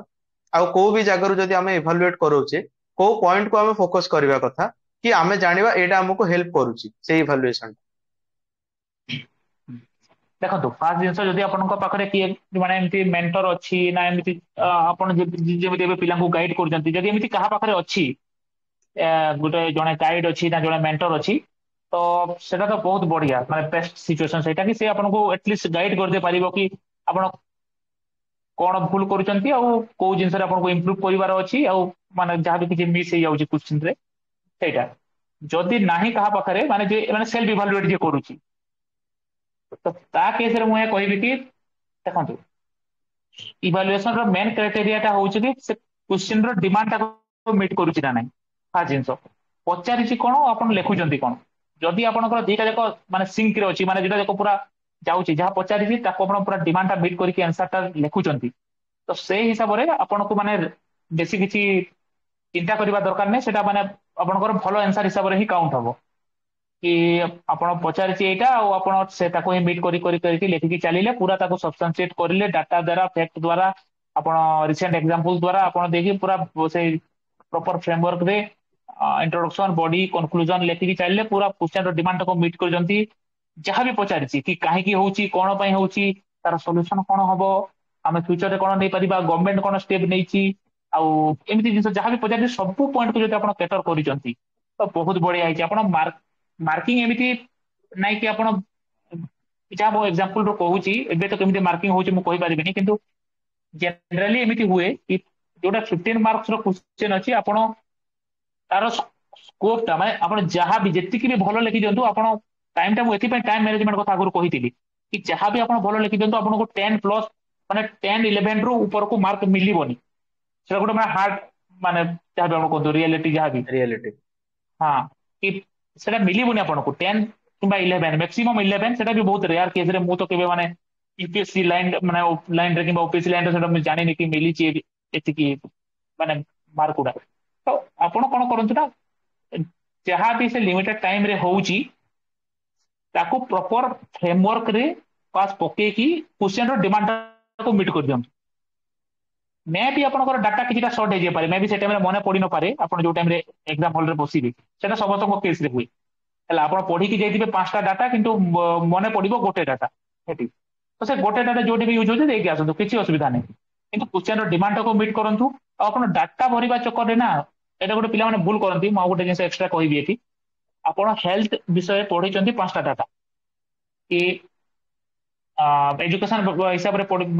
ଟପିକ ଉପରେ ପଢିଛନ୍ତି 5ଟା ଡାଟା, କି ଏଇଟା ଏଜୁକେସନ ଏଇଟା ବି ଗୋଟେ ଡାଟା, ଏଇଟା 5ଟା ଡାଟା ପ୍ରିପେୟାର କରୁଛନ୍ତି। କିଛି ଏଜୁକେସନ କ୍ୱେଶ୍ଚନ ଆସିଲା ମାନେ ପିଲାମାନେ ପୁରା ବହୁତ ଏକ୍ସାଇଟେଡ ହେଇକି 5ଟା ଡାଟା ଯାକ ଗୋଟେ କ୍ୱେଶ୍ଚନ ରେ ପୁରେଇ ଦେବେ। ମାନେ ସେଇଟା ଗୋଟେ ବହୁତ ବଡ ଭୁଲ। ସେ କ୍ୱେଶ୍ଚନ ରେ ମାଗିଛି କି ସେ 5ଟା ଡାଟାର ଦରକାର ତ ନାହିଁ ସେ କ୍ୱେଶ୍ଚନ ରେ। ଯଦି ଗୋଟେ ଡାଟା ଦରକାର ଅଛି ଗୋଟେ ଦିଅନ୍ତୁ, ଯଦି ଟୋଟାଲି ଦରକାର ନାହିଁ ବିଲକୁଲ ଦେବା ଦରକାର ନାହିଁ। ଆପଣ 5ଟା ପଢିଥାନ୍ତୁ, ତାକୁ ସାଇଡରେ ରଖନ୍ତୁ। ଏଇଟା ପୁରା ପ୍ରାକ୍ଟିକାଲ ଜିନିଷ, ଏଠି ଇମୋସନ ମାନେ ଇମୋସନାଲ ହେଇକି ପୁରା 5ଟା ଡାଟା ପୁରେଇ ଦେବି ମୁଁ ପଢିଛି କରିକି କହିଲେ ମାନେ ସବୁ ଭୁଲ ହେଇଯିବ ସେଠି। ତ ସେଇଟା ହିଁ ଆପଣ ସେମିତି ନିଜକୁ ଇଭାଲୁଏଟ କରିପାରିବେ, ସେଲ୍ଫ ଇଭାଲୁଏଟ, କି ହଁ ମୁଁ କ୍ୱେଶ୍ଚନ ଡିମାଣ୍ଡକୁ ମିଟ୍ କରୁଛି, ଏଇଟା ପଚାରିଛି ହଁ ମୁଁ ଏଇଟା ଲେଖିଛି। ବାସ୍ ଏଇ ଜିନିଷଟା ଯଦି ମାଇଣ୍ଡରେ କଲା କି ଏଇଟା ପଚାରିଥିଲା ଏଇଟା ଲେଖିଛି, ହଁ ଏଇଟା ପଚାରିଥିଲା ବଟ ମୁଁ ଏଇଟା ଛାଡି ଦେଇଛି, ଏଇଟା ମୋର ମିସ୍ ହେଇଯାଇଛି, ତ ୟାକୁ ମୁଁ ଏଇ ଜିନିଷଟାକୁ ମୋର ଏଠି ଏଡ୍ କରିବାର ଥିଲା। ଆଉ ଏଡ୍ କରିଲେ ବାସ୍ ଆନ୍ସର ଟା କମ୍ପ୍ଲିଟ ହେଲା। ବାସ୍ ଏଇଟା ହିଁ ହଉଛି self evaluation. Thank you very much sir. ମୁଁ ଭାବୁଛି ଆମେ ସବୁ ଆସ୍ପେକ୍ଟ କଭର କରିଦେଇଛେ। ଏବେ ଆମେ ଆମର ଯାହା ଷ୍ଟୁଡେଣ୍ଟସ୍ ମାନେ ଅଛନ୍ତି, କାହାର ଯଦି କିଛି ଡାଉଟ୍ ଅଛି ତାକୁ ଆମେ ନେଇଯିବା। ଯୋଉମାନେ ଅଛନ୍ତି ଆମ ଚାର୍ଟ ରେ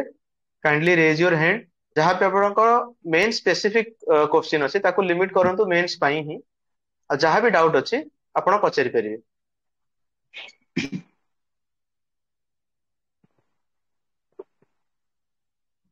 ଗୁଡ ଇଭିନିଂ। ଗୁଡ ଇଭିନିଂ ବର୍ଷା।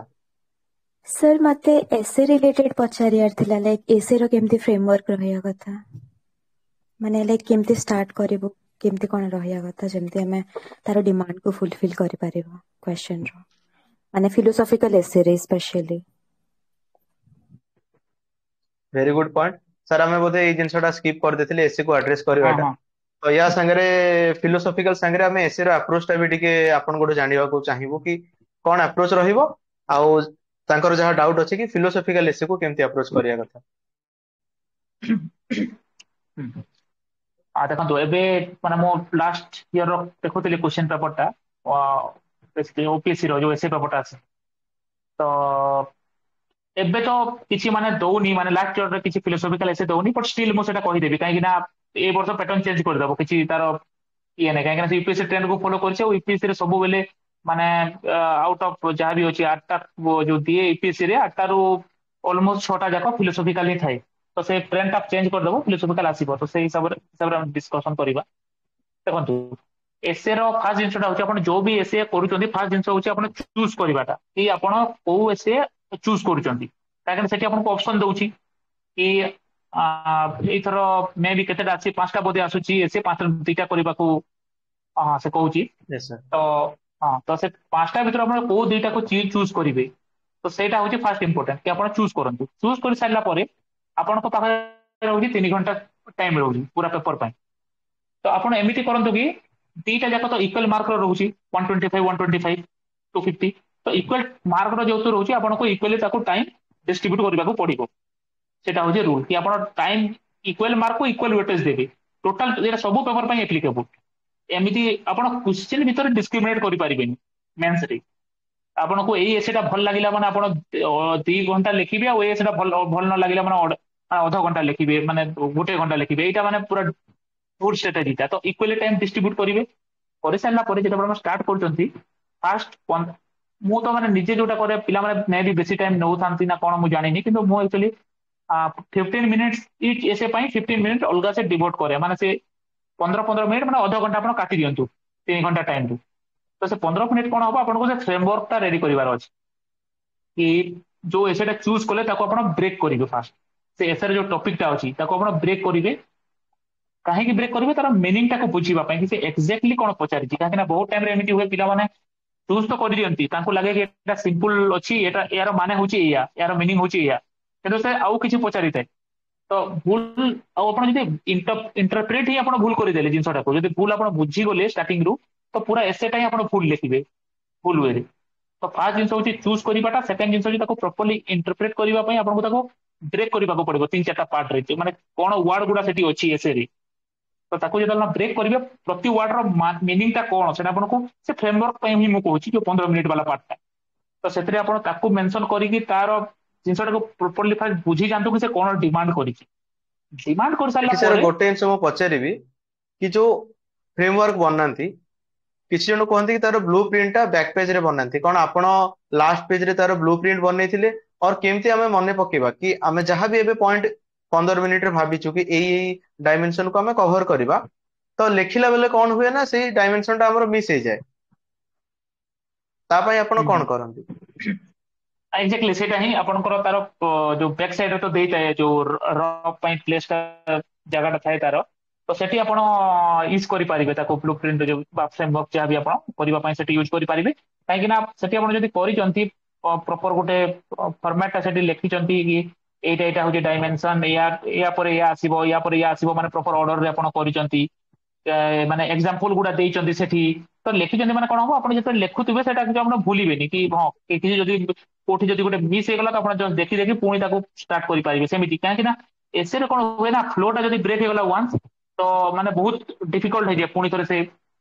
ଫ୍ଲୋକୁ ଆସିବ। ଆଉ ଏସେରେ ସେମାନେ ଏମିତି ହୁଏ ନା କି ଦିନକୁ ଏତେ ସାରା ସେମାନେ ଖାତାଟା ଦେଖିବେ, ଏନ୍ସାର କପିଟା ଚେକ୍ କରିବେ। ତ ସେଇ ହିସାବରେ କଣ ହବ କି ଆପଣଙ୍କ ଏସେଟା ଟିକେ ଷ୍ଟାଣ୍ଡ ଆଉଟ କରିବ, ଟିକେ ଡିଫରେଣ୍ଟ ହବା କଥା କି ହଁ କିଛି ଗୋଟେ ଲାଗୁଛି ଅଲଗା ଅଛି ଏସେରେ। ତ ସେଇଟା ସେତେବେଳେ ହବ ଯେତେବେଳେ ପୁରା ଆପଣ ସେମାନେ ଷ୍ଟାର୍ଟିଂ ରୁ ଏଣ୍ଡ ଯେ ଆପଣଙ୍କର ଏସେ ପୁରା ପଢିବେ, ଗୋଟେ ଗୋଟେ ଏସେକୁ ଆପଣ 10 ପେଜ 15 ପେଜରେ ଆପଣ ଲେଖିଛନ୍ତି, ତ ପୁରା ଯେତେବେଳେ ଏତେ ସାରା ଜିନିଷଟା ପଢିବେ ନା, ସେ ଫ୍ଲୋ ଟା ରହିଲେ ହିଁ ତାଙ୍କୁ ଲାଗିବ କି ନା ଏସେଟା ପୁରା ସ୍ମୁଥଲି ଯାଇଛି ଷ୍ଟାର୍ଟିଂ ରୁ ଏଣ୍ଡ ଯାଏ। ତ ସେଇଥିପାଇଁ ଆପଣ ପଛ ବ୍ୟାକ୍ ପେଜରେ କରିପାରିବେ, କିଛି ଅସୁବିଧା ନାହିଁ, ଆପଣ ଫ୍ରେମୱାର୍କଟା ରେଡି କରିଦେବେ। ଆଉ ସେଠି ଆପଣ ଯୋଉ ଡାଇମେନସନ ଟା ମାଗିଛି ଏସେରେ ତାର ୱାର୍ଡକୁ ଯୋଉ ବ୍ରେକ୍ କଲା ପରେ ପ୍ରତି ୱାର୍ଡକୁ ଆପଣ ନେଇକି ଫାଷ୍ଟ ଗୋଟେ ଗୋଟେ ହିସାବରେ ଅଲଗା ଅଲଗା ମାନେ ଭର୍ଟିକାଲ କରିକି କରିଦେବେ ତାକୁ କି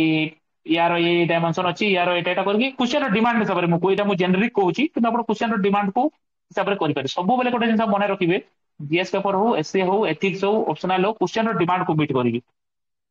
ଆପଣଙ୍କୁ କିଛି ଜିନିଷ ଏମିତି ଜେନେରିକ ହେଇକି ଲେଖିବାର ନାହିଁ, ଆପଣଙ୍କୁ ଡିମାଣ୍ଡକୁ ମିଟ୍ କରିକି ହିଁ ଲେଖିବାର ଅଛି ସେ question specific.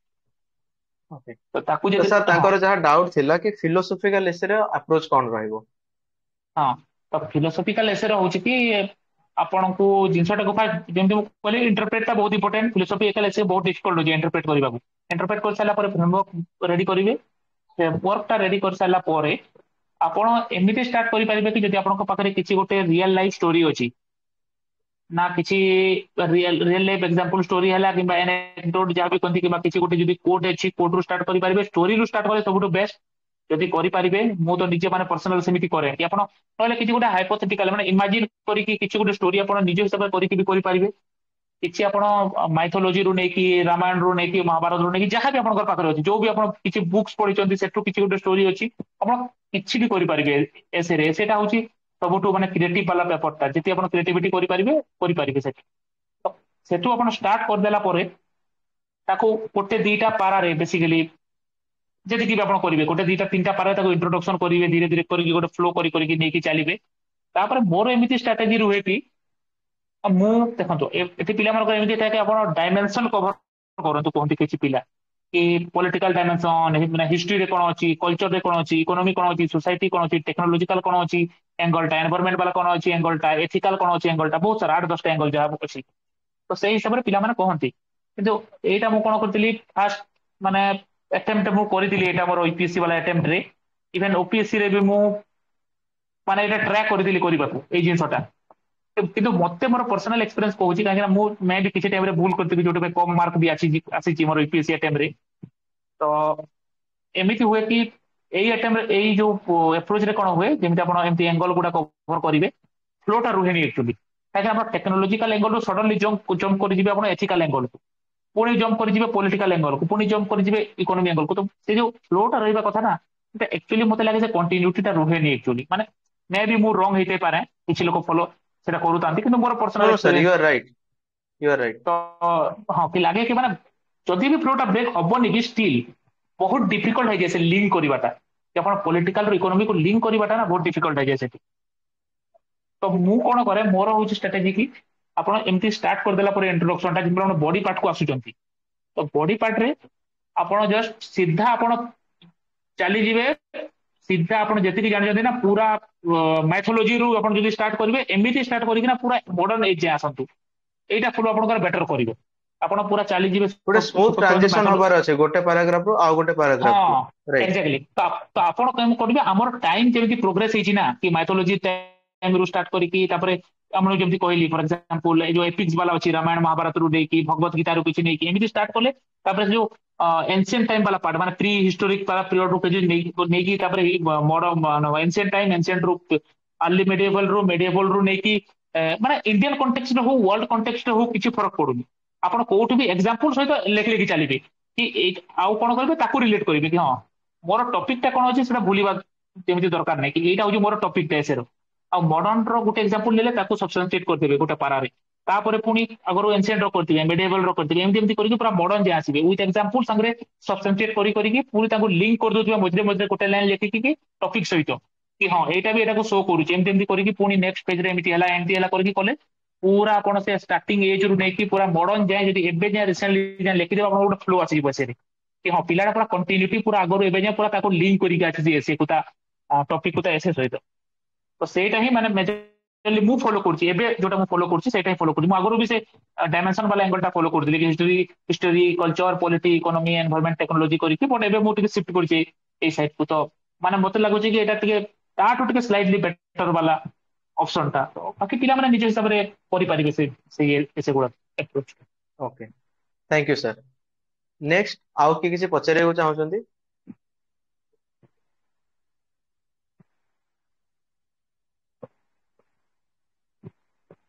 Sir good evening नमस्कार सर गुड इवनिंग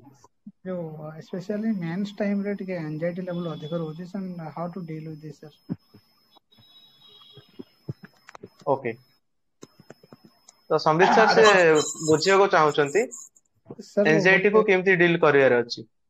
सर टिके ऐड करबी दिन सर मोर एटा sir 6th attempt answer Okay. 5th mains sir actually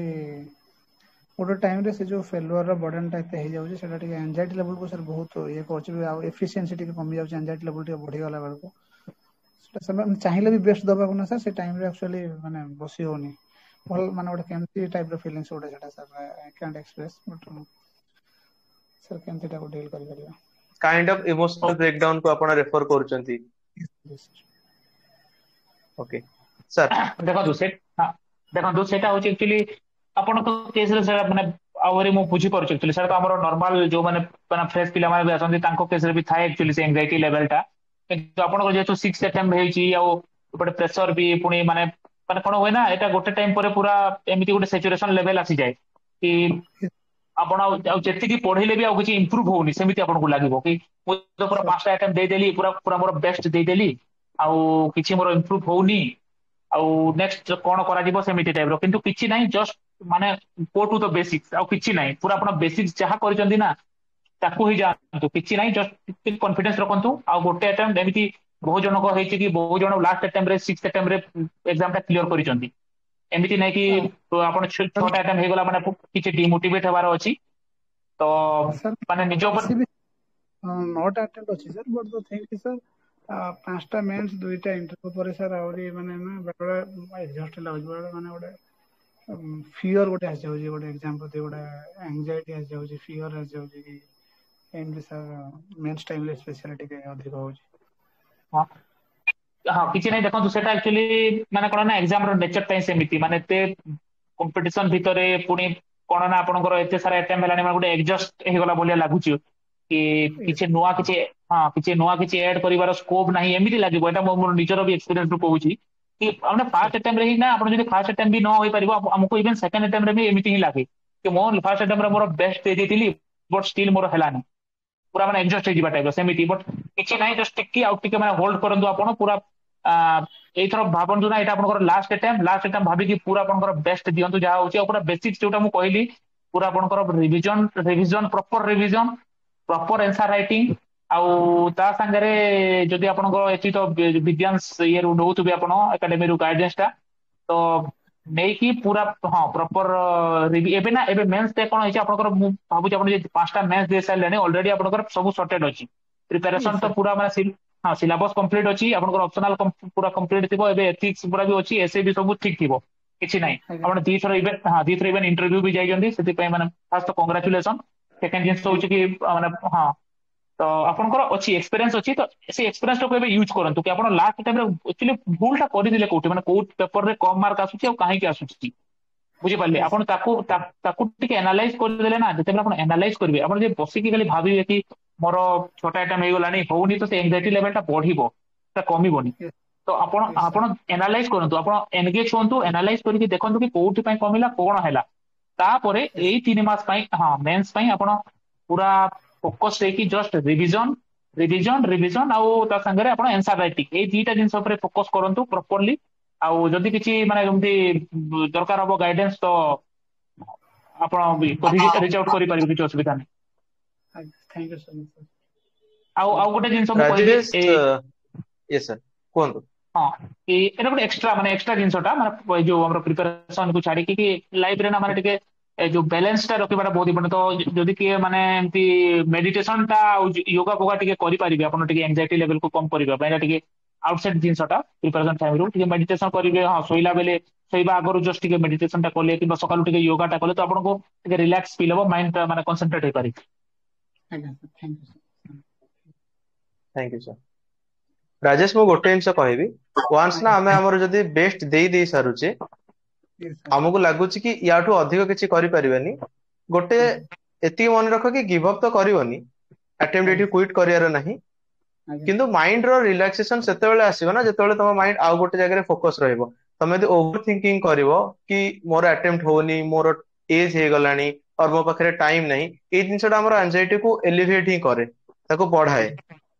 ନିହାତି ତ sir, ଯଦି ତମ ନିହାତି ପାଖରେ ଫ୍ରି ଟାଇମ ଅଛି ଯେମିତି କି ଆମର ରିଜଲ୍ଟ ପରଠୁ ଗ୍ୟାପ ରହୁଛି ଅର ମେନ୍ସ ପରେ ଯୋଉ ଗ୍ୟାପ ରହୁଛି ଧରି ନିଅନ୍ତୁ କୋଉ ଥର ଜଣଙ୍କର ମେନ୍ସ ହଉନି ତାକୁ ଗୋଟେ ଟାଇମ ମିଳୁଛି ଆପଣ ଡିସ୍କଭର କରନ୍ତୁ ସାଇଡ ବାଇ ସାଇଡ ଏକ୍ସାମ ଗୁଡା ଯୋଉ ଗ୍ରୁପ ବି ହେଇଗଲା କି କିଛି ବି ଆପଣଙ୍କର ବେକଅପ ପ୍ଲାନ ଅଛି ଆପଣଙ୍କର ଯଦି ଏଜୁକେସନାଲ କ୍ୱାଲିଫିକେସନ ସପୋର୍ଟ କରୁଛି ଆପଣଙ୍କୁ କିଛି ସାଇଡ ଜିନିଷ ଡିସ୍କଭର କରିବା ପାଇଁ ଏମିତି କିଛି ଆଜ୍ଞା ଜିନିଷ ଆପଣ ଟ୍ରାଏ କରିପାରିବେ ବ୍ୟାକଅପ୍ ପ୍ଲାନ୍ କରିପାରିବେ और କିଛି ସ୍କିଲ ରେ ବି ଆପଣ ବିଜି ରହିପାରିବେ ନିଜକୁ କିଛି ଗୋଟେ ଜିନିଷ ଶିଖିବା ପାଇଁ କିଛି ଶିଖେଇବା ପାଇଁ ଯୋଉଥିରେ ଆପଣଙ୍କର ଇଣ୍ଟରେଷ୍ଟ ଅଛି ତା ଉପରେ ଆପଣ ଟାଇମ ନିହାତି ଟିକେ sir, ଇନଭେଷ୍ଟ କରିପାରିବେ ତ ଗୋଟେ କନଫିଡେନ୍ସ ଆସିବ କି ଏଇଟା ନହେଲେ ତ ମୋ ପାଖରେ ଆଉ କିଛି ଅଛି ବହୁତ ଜଣ କଣ yes sir, କରନ୍ତି କି ଗିଭ୍ ଏଭ୍ରିଥିଙ୍ଗ ଟୁ ଇଟ୍ ତାଙ୍କର ସବୁ କିଛି ଦେଇ ଦିଅନ୍ତି ତ ସେଇ ଯୋଉ ହତାଶାଟା ଯୋଉ ନିରାଶାଟା ସେଇଥିରୁ ଆସେ କି ମୁଁ ସବୁ କିଛି ଦେଇଦେଲି ମୁଁ କଣ କରିବି ମୁଁ ହେଲ୍ପଲେସ୍ ହେବେ ମୋ ପାଖରେ କିଛି କରିବାକୁ ନାହିଁ ସେଇ ସିଚୁଏସନ କୁ ଆଜ୍ଞା ଆସନ୍ତୁନି ତାର ସେଇଠୁ ମାନେ କଣ ସେଇ ସିଚୁଏସନ ରୁ ଆପଣ ବାହାରିବା ପାଇଁ ଗୋଟେ ହିଁ ସଲ୍ୟୁସନ ଅଲଗା କିଛି ଜିନିଷରେ ବିଜି ରୁହନ୍ତୁ ଆଉ ପ୍ରିପାରେସନ ଉପରେ ଗିଭ୍ ଅପ୍ କରନ୍ତୁନି କାହିଁକି ଆପଣ ନିଜେ ବି ଜାଣିଛନ୍ତି ବେଷ୍ଟ ଦେଲା ପରେ କଣ ପାଇଁ ହବନି ହେଇପାରେ କି ଲକ୍ ଫ୍ୟାକ୍ଟର ଗୋଟେ ଥାଏ ସେଇଟା କୋଉ ବର୍ଷ ଆଜ୍ଞା କାମ କରିବ ଆପଣ ଜାଣିନାହାନ୍ତି ତ ଆମେ ପ୍ରିପାରେସନ ସ୍କିପ୍ କରିଦେବାଟା ଛାଡ଼ିଦେବାଟା ଏଇଟା ଆଡଭାଇଜେବୁଲ ନୁହଁ yes sir, ଠିକ ଅଛି ବଟ୍ ଏଟ ଦ ସେମ ଟାଇମ ଆମ ପାଖରେ ନୂଆ କିଛି ପଢିବାର ନାହିଁ ସିଲାବସ ଆପଣ ଜାଣିଛନ୍ତି ଆପଣଙ୍କ ପାଖରେ ଭ୍ୟାଲ୍ୟୁ ଆଡିସନ ଅଛି କରେଣ୍ଟ ଆଫେୟାର୍ସ ଟିକେ ଦେଖିଦେଲେ ଆଉ ଥରେ ମକଅପ୍ କରିଦେଲେ ରିଭାଇଜ କରିଦେଇକି ଏକ୍ସାମ ଦେଲେ ତ ବର୍ଷ ସାରା ତ ପଢିବାର ନାହିଁ ଆଜ୍ଞା sir, କିଛି ବି ନିହାତି ଆପଣଙ୍କର ଯୋଉଟା ଇଣ୍ଟରେଷ୍ଟିଂ ଜିନିଷ ଆପଣ ନିଜେ ଭଲସେ ଜାଣିପାରିବେ କୋଉ ଜିନିଷ ଆପଣଙ୍କୁ ଇଣ୍ଟରେଷ୍ଟ ନଉଛି ଲାଇଫ ରେ ତା ଉପରେ ଫୋକସ କରନ୍ତୁ yes sir, ଆଜ୍ଞା sir, thank you so much sir. Okay ଆଉ କେହି କିଛି ପଚାରିବାକୁ ଚାହୁଁଛନ୍ତି Good evening, sir. Good evening Sir, ମୋର ethics ରେ ଟିକେ doubt ଅଛି କଣ କେମିତି approach ରଖିଲେ good scoring କରାଯାଇପାରିବ ସେଥିରେ? କିଛି ସ୍ପେସିଫିକ ଅଛି ଆପ୍ରୋଚ ଅର ଓଭରଅଲ ଏଥିକ୍ସ ଉପରେ ଆପଣ ଜାଣିବାକୁ ଚାହୁଁଛନ୍ତି Overall, sir. ଓକେ ସାର୍ ଦେଖନ୍ତୁ ଏଥିକ୍ସ ଟା ମାନେ ଏବେ କଣ ଓପିସି ରେ ତ ନୂଆ ମାନେ ଆଡ ହେଇଛି କିଛି ବର୍ଷ ହେଲା ଆଗରୁ ନଥିଲା ଏଥିକ୍ସ ଟା ତ ୟାର ପାଇଁ ଆପ୍ରୋଚ ଟା ଏଇଆ ହଉଛି କି ଆପଣ ଯେମିତି ମୁଁ କହିଲି ଆପଣ ପୁରା ମୁଁ ନୋଟ ମେକିଂ ରୁ ନେଇକି ପୁରା ଫାଇନାଲ ଯାଏଁ କହିଦଉଛି କି ନୋଟ ମେକିଂ ରୁ ଆପଣ କେମିତି କଣ କରିବେ ନୋଟ ମେକିଂ ଟା ତ ମୁଁ ଅଲରେଡି କହିସାରିଛି କି ସିଲାବସ ର ପ୍ରତି ଏଥିକ୍ସ ର ନୋଟ ମେକିଂ ଟା ସବୁଠୁ ଇଜି କାହିଁକିନା ସେଠି ପୁରା ମେନସନ ହେଇଛି ଟର୍ମ ଗୁଡା ସେ ଟର୍ମ ଗୁଡାକୁ ଉଠେଇବେ ପୁରା ନୋଟ ମେକିଂ କରିବେ ସର୍ଟ ନୋଟ କରିବେ ଆଉ ଗୋଟେ ପେଜ ଦେଢ ପେଜ ର ନୋଟ କରିକି ଆପଣ ରଖିଲେ ରେଡି ହେଲା ଯେତେବେଳେ ଆପ୍ରୋଚ କରୁଛନ୍ତି ଏକ୍ସାମ ହଲରେ ଏକ୍ସାମ ହଲରେ କଣ କରିବେ ଆପଣଙ୍କୁ ଦେଇକି ସପୋଜ ଏକ୍ସାମ୍ପଲ ଟା କି ଡିଫରେନ୍ସ ବିଟୱିନ୍ ଏପ୍ଟିଚ୍ୟୁଡ ଆଉ ଏଟିଚ୍ୟୁଡ କଣ ଅଛି ଫର ଏକ୍ସାମ୍ପଲ ଗୋଟେ କ୍ୱେଶ୍ଚନ ଦେଇଛି ଏକ୍ସାମ ଆପଣଙ୍କର କ୍ୱେଶ୍ଚିନ୍ ରେ ଅଛି। ତ ସେଠି କଣ କରିପାରିବେ, ଆପଣଙ୍କୁ ଦିଟା ଜାଗାକୁ ଫାଷ୍ଟ ଇଣ୍ଟ୍ରୋଡକ୍ସନ ରେ ଏମିତି କରିବାର ଅଛି କି ଏଟିଚ୍ୟୁଡ ଆଉ ଏପ୍ଟିଚ୍ୟୁଡ କଣ ଡିଫରେନ୍ସ ଟା, ଆଉ ଏଟିଚ୍ୟୁଡ ମାନେ କଣ, ଏପ୍ଟିଚ୍ୟୁଡ ମାନେ କଣ, ଦିଟା ଭିତରେ ଡିଫରେନ୍ସ ଟା କଣ ଲେଖିଦେଲେ ନେକ୍ସଟ ଆପଣ କଣ କରିବେ, ଏକ୍ସାମ୍ପଲ ସହିତ ସବଷ୍ଟାନ୍ସିଏଟ କରିବେ ନେକ୍ସଟ ପାର୍ଟରେ। କି କିଛି ଲୋକ ଏମିତି ଥାଆନ୍ତି ତାଙ୍କର ମାନେ ଏଟିଚ୍ୟୁଡ ଲେଭେଲ ଟା ବହୁତ ବଢିଆ ଥାଏ କିନ୍ତୁ ତାଙ୍କର ଏପ୍ଟିଚ୍ୟୁଡ ଟା ମାନେ ଏତିକି ନଥାଏ ବେଷ୍ଟ, ସେମିତି ଏକ୍ସାମ୍ପଲ ଆପଣଙ୍କୁ ଦେଖିବାକୁ ପଡିବ। ଗୋଟେ ଏକ୍ସାମ୍ପଲ ମୁଁ ଏଠି ଆପଣ ସ୍ପେସିଫିକଲି ଆପଣଙ୍କୁ କହିପାରିବି କି ଯଦି ଆପଣ କାଲି ସିଭିଲ ସର୍ଭେଣ୍ଟ ହେଇକି ଯାଉଛନ୍ତି, ଗୋଟେ ଜାଗାରେ ସପୋଜ କରନ୍ତୁ ହିନ୍ଦୁ ମୁସଲିମ ଭିତରେ କିଛି ଗୋଟେ ଏମିତି ରାଇଟ ହେଇଗଲା, କିଛି ଦଙ୍ଗା ହେଇଗଲା ହିନ୍ଦୁ ମୁସଲିମ ଭିତରେ, ତ ସେଠି ଆପଣ ସିଭିଲ ସର୍ଭେଣ୍ଟ ହେଇକି ପୋଷ୍ଟିଂ ଅଛନ୍ତି, ଏଟା କେସ୍ ଷ୍ଟଡିରେ ବି ଆସିପାରେ, ମାନେ ବହୁତ ମାନେ ଗୋଟେ ଜେନେରିକ କ୍ୱେଶ୍ଚିନ୍ ଟା। ତ କଣ ହବ, ଆପଣ ଆପଣଙ୍କର ମେ ବି ଆପଣଙ୍କର ଏପ୍ଟିଚ୍ୟୁଡ ଲେଭେଲ ଟା ବହୁତ ବଢିଆ ଥିବ, କି ଏପ୍ଟିଚ୍ୟୁଡ ମାନେ କଣ ଆପଣ ତାକୁ ଇଜିଲି ସଲ୍ଭ କରିଦେବେ ସେ ଇସ୍ୟୁଟାକୁ, କିନ୍ତୁ ଆପଣଙ୍କର ଏଟିଚ୍ୟୁଡ ଏମିତି ଅଛି କି ଆପଣଙ୍କର କୋଉ ଗୋଟେ ରିଲିଜନ ପ୍ରତି ଆପଣଙ୍କର ଗୋଟେ ନେଗେଟିଭ ଇମ୍ପ୍ରେସନ ଅଛି, ଆପଣଙ୍କର ଏଟିଚ୍ୟୁଡ ହିଁ ନେଗେଟିଭ ଅଛି ମୁସଲିମ ପ୍ରତି ନା ହିନ୍ଦୁ ପ୍ରତି। ତ ସେଇ କେସରେ କଣ ହବ, ଆପଣଙ୍କର ଗୋଟେ ଯୋଉ ଆପଣ ସଲ୍ଭ କରୁଛନ୍ତି ନା ଆପଣ ଏପ୍ଟିଚ୍ୟୁଡକୁ ୟୁଜ କରିକି, ସେଟା ପୁରା ମାନେ ଆପଣଙ୍କର ଏଟିଚ୍ୟୁଡ ଖରାପ ପାଇଁ ହିଁ ପୁରା କେସଟା ହିଁ ଖରାପ ହେଇଯିବ। ତ ଦିଟା ଜିନିଷ ଆଗରେ ଡିଫରେନ୍ସିଏଟ କରିବେ, ଏମିତି ଆପଣ ରିଅଲ ଲାଇଫ ଏକ୍ସାମ୍ପଲ ନେବେ, ମାନେ ଏଥିକ୍ସରେ ସବୁବେଳେ ଯୋଉଠୁ ବି ଏକ୍ସାମ୍ପଲ ନିଅନ୍ତୁ, ରିଅଲ ଲାଇଫ ଏକ୍ସାମ୍ପଲ ନିଅନ୍ତୁ, ଆପଣଙ୍କର ନିଜର ଲାଇଫ ର ଏକ୍ସାମ୍ପଲ ଆପଣ କିଛିଟା ଲେଖିଥାନ୍ତୁ କି ଆପଣଙ୍କର ଲାଇଫରେ ଏପ୍ଟିଚ୍ୟୁଡ, ଏଟିଚ୍ୟୁଡ, ଏଥିକ୍ସ, ମୋରାଲିଟି, କମ୍ପାସନ, ସିମ୍ପେଥି, ଏମ୍ପେଥି ଯାହା ବି ଅଛି ନିଜ ଲାଇଫର, ନିଜ ସରାଉଣ୍ଡିଂସ ର, ଆଉ କିଛି ଯଦି ଗ୍ରେଟ୍ ପର୍ସନାଲିଟିଙ୍କ ଏକ୍ସାମ୍ପଲ, ତାପରେ ହିଷ୍ଟ୍ରିରୁ ଏକ୍ସାମ୍ପଲ ବହୁତ ସାରା ପାଇଯିବେ, ତ ତାକୁ ଆପଣ ପୁରା ଗୋଟେ ଜାଗାରେ ଲେଖନ୍ତୁ ଏଥିକ୍ସ ର ମାନେ ଟପିକ ୱାଇଜ କି ଏମ୍ପାଥି ର ଏକ୍ସାମ୍ପଲ ଗୁଡା ହିଷ୍ଟ୍ରିରେ ଏୟା ଏକ୍ସାମ୍ପଲ ଅଛି, ରିଅଲ ଲାଇଫରେ ଏବେ କଣ୍ଟେମ୍ପୋରାରୀ ଟାଇମରେ ଏୟା ଅଛି, ମୋର ପର୍ସନାଲ ଲାଇଫରେ ଏୟା ଅଛି, ଚାର ପାଞ୍ଚଟା ଏକ୍ସାମ୍ପଲ ଲେଖିଲେ କିଛି ସିଭିଲ ସର୍ଭେଣ୍ଟ ଯୋଉମାନେ ଏବେ ସର୍ଭିଂ ସିଭିଲ ସର୍ଭେଣ୍ଟ ଅଛନ୍ତି ତାଙ୍କର ବି ବହୁତ ଭଲ ଭଲ ଷ୍ଟୋରି ଅଛି, ତ ସେଇଟା ବି ଲେଖିଲେ ଏମିତି ତିନି ଚାରିଟା ଏକ୍ସାମ୍ପଲ ସବୁ ଟପିକର ରେଡି କରିକି ରଖିଥାନ୍ତୁ। ତାପରେ ଷ୍ଟାଟିକ ପାର୍ଟ ତ ଆମର ଆପଣ ଯୋଉ ନୋଟ ମେକିଂ ରେ କଭର ହେଇଯିବ, ଆପଣ ଇଣ୍ଟରନେଟ ରୁ କରିପାରିବେ କିମ୍ବା କୋଉ ଯଦି ବୁକ୍ ଫଲୋ କରୁଛନ୍ତି କିମ୍ବା କୋଉ କୋଚିଂ ଇନଷ୍ଟିଚ୍ୟୁଟ ରେ ଅଛନ୍ତି ସେଥିରୁ ଆପଣ ଇଜିଲି ପାଇପାରିବେ। ତ ଷ୍ଟାଟିକ କୁ ନୋଟ ମେକିଂ ର ଆପଣ ଷ୍ଟାଟିକ କୁ ଆନ୍ସର ରାଇଟିଂ ରେ ଆପଣ ୟୁଜ କରିପାରିବେ ଆପଣଙ୍କର ଏକ୍ସାମ୍ପଲ ସହିତ ସବଷ୍ଟାନ୍ସିଏଟ କରିପାରିବେ। ତ ସେମିତି କଲା ପରେ କଣ ହବ, ଆପଣଙ୍କର ଆନ୍ସର ଟା କମ୍ପ୍ଲିଟ ହବ। ଠିକ ଅଛି, Thank you, sir. Thank you sir. Yes sir ethics ପେପରରେ ଯୋଉ କହୁଛନ୍ତି ଏକ୍ସାମ୍ପଲ, ସେ ଏକ୍ସାମ୍ପଲ୍ସ ଗୁଡାକ ଯୋଉ ରିଅଲ ଲାଇଫ ରିଗାର୍ଡିଙ୍ଗ ମାନେ କୋଉଟା କହୁଛନ୍ତି ଆପଣ, ମାନେ ସେଇଟା ବୁଝିହେଲାନି। ଆଉ ତାପରେ ଆଉ ଗୋଟେ କଥା ଯେ ଏଥିକ୍ସରେ ଲାଷ୍ଟ ଟାଇମ ଯୋଉ ଦେଇଥିଲି ସେଥିରେ ସେମାନେ ଯେତିକି ଯୋଉ ମାର୍କ ଦେଇଥିଲେ, ଯେମିତି ଏଥର ଏଥିକ୍ସ ପେପରରେ ତାଠୁ କମ ମାର୍କ ଦେଇଛନ୍ତି, ଯେବେକି ଏକ୍ସାମ୍ପଲ ମାନେ ଏକ୍ସାମ୍ପଲ ଆଉ କଣ୍ଟେଣ୍ଟ ୱାଇଜ ଏଥର ମୁଁ ଡେଭଲପ କରିକି ମାନେ ଏଥିକ୍ସ ପେପର ଲେଖିଥିଲି। ମେ ବି ଗୋଟେ କ୍ୱେଶ୍ଚିନ୍ ମୋର କମ୍ପ୍ଲିଟ ମାନେ ଆଟେମ୍ପ୍ଟ କରିଥିଲି ବଟ୍ ଠିକରେ କମ୍ପ୍ଲିଟ ହେଇନଥିଲା, ମେ ବି ତା ପାଇଁ, ବଟ୍ ତା ଯୋଗୁ ଏତେ ତ ମାର୍କ ଫ୍ଲକ୍ଚୁଏଟ ମାନେ ସେଥିପାଇଁ ହଉଛି ନା କଣ ମୁଁ ସେଟା ବୁଝିପାରୁନି। ଆଉ ଯୋଉ ଏକ୍ସାମ୍ପଲ ଟା ଯୋଉ କହୁଛନ୍ତି ମାନେ ଯୋଉ ସିଭିଲ ସର୍ଭାଣ୍ଟ ଏକ୍ସାମ୍ପଲ ଗୁଡାକ ଯୋଉ କରେଣ୍ଟଲି ନ୍ୟୁଜରେ ଯୋଉ ଗୁଡାକ ଆସୁଛି, ଯୋଉଗୁଡାକ କି ବହୁତ ରିସେଣ୍ଟ ଅଛି, ସେଇଥିରୁ ଦବୁ କି ମାନେ ପୁରୁଣା 3-4 ବର୍ଷର ଯୋଉଟା କି ସେମାନେ ଶୁଣିଥିବେ ସେଇ ଟାଇପର ଏକ୍ସାମ୍ପଲ ଦବୁ, ମାନେ କୋଉ ଟାଇପର ଏକ୍ସାମ୍ପଲ ଦବୁ, ମେ ବି ମୁଁ ଏମିତି ଏକ୍ସାମ୍ପଲ ଦଉଥିବି ନ୍ୟୁଜରେ ପଢିକି ସେମାନେ ସେଟା ଜାଣି ହିଁ ନଥିବେ, ତ ସେମିତି ବି କିଛି ହଉଥାଇପାରେ କି କଣ, ସେଇଟା ଟିକେ। ଆଉ ଏସେ ଓକେ ରିଗାର୍ଡିଙ୍ଗ ଟିକେ ମାନେ ସେଥିରେ ବି ମାର୍କ ଉଠୁନି, ମାନେ ପିଲାଙ୍କୁ ତ ଦଉଛନ୍ତି 150+, ବଟ୍ ମୁଁ ଇମ୍ପ୍ରୁଭ କଲେ ବି ତ କାଇଁ ଏତେ ଆସୁନି, ତ ସେ ଦିଟା ଟିକେ ଇସ୍ୟୁ ହଉଛି। ଦେଖ ଏସେଟା ଯୋଉ ପଚାରିଲ, ଆମେ ଏଥିକ୍ସ ଟା ହିଁ ସାର୍ ଙ୍କୁ କହିବା କି ଆନ୍ସର କରିବେ। ଆଉ ମାର୍କିଂ ଟା ନା ଓପିଏସସି ରେ ଆମେ ସମସ୍ତେ ଜାଣିଛୁ କି ଟିକେ ଆର୍ବିଟ୍ରାରିନେସ ଅଛି ସେଇ ଜିନିଷରେ, ତ ତାର ସଲ୍ୟୁସନ ଏଜ ଅଫ୍ ନାଉ ଆମେ ଏମିତି କିଛି ଫିକ୍ସ କହିପାରିବାନି କି ଏମିତି କରନ୍ତୁ ଆପଣଙ୍କର ଗ୍ୟାରେଣ୍ଟିଡ ମାର୍କ ବୁଷ୍ଟ ହବ। ଠିକ ଅଛି, we will keep on doing the right things, ଆଉ ଯୋଉ ଟାଇମ ରେ ଆମର ଲକ୍ ଟିକେ ସପୋର୍ଟ କରି ଯାଉଛି, ଆମର ମାର୍କ ବହୁତ ଭଲ ଆସୁଛି, ହେଇପାରେ କି ଷ୍ଟ୍ରିକ୍ଟ ଏକ୍ସାମିନର ଆସିଲା ଆଉ ତାର ଆମଠୁ କିଛି ଅଲଗା ଏକ୍ସପେକ୍ଟେସନ ଅଛି, ତାକୁ ଆମେ କଷ୍ଟମାଇଜ କରିପାରିବାନି। ଧରି ନିଅନ୍ତୁ ଯେମିତି ଆପଣ କହିଲେ କି ପୁରୁଣା ଏକ୍ସାମ୍ପଲ ଦବା ନା ନୂଆ ଏକ୍ସାମ୍ପଲ ଦବା, ସେଇଟା ଡିପେଣ୍ଡ ତା ଉପରେ କରୁଛି ନା କି ଏକ୍ସାମିନର କିଏ ବସିଛି। ଏବେ ଜଣେ ଯଦି ୟଙ୍ଗ ଏକ୍ସାମିନର ଅଛି ଯାହାର କି କରେଣ୍ଟ ଆଫେୟାର୍ସ ଏଇ ସବୁରେ ବହୁତ ଇଣ୍ଟରେଷ୍ଟ ଅଛି, ସେ ଡେଲି ନ୍ୟୁଜ ପେପର ପଢୁଛି, ଓକେ, ତ ଆପଣ ନୂଆ ଏକ୍ସାମ୍ପଲ ଦେଇଛନ୍ତି, ସେ ପଢିଲା ଖୁସି ହେଇକି ମାର୍କ ଦବ। ଆପଣଙ୍କ ସେଇ ଟାइम रे जदि जणे खाता जे भी एग्जामिनर चेक करूचंती सी टिके ओल्ड स्कूल टाइप रो तांकर करंट इन जो भी इवेंट ऊपर आइडिया नाही से सेई केस रे मे भी रिलेट करि न पारंती ठीक अछि आमे ट्राई करबा दीटा जाको को इंटीग्रेट करबा पई अब मार्क बढ़िया पे कंपलसरी तो किसी कहि परिबानी एटा होचे सत कथा मु कहि देले भी एमती एमती करंतु मार्क बढ़िबो हेई पारे कि आपनकर पुनी मार्क कमी जो आपण कहिबे कि सर आपण कहिथिले कि कमी गला कि बढ़ी गला बोली बाकी सर कहिबे एथिक्स ऊपर देखो ठीक कथा सेटा एक्चुअली मार्किंग ऊपर एक्चुअली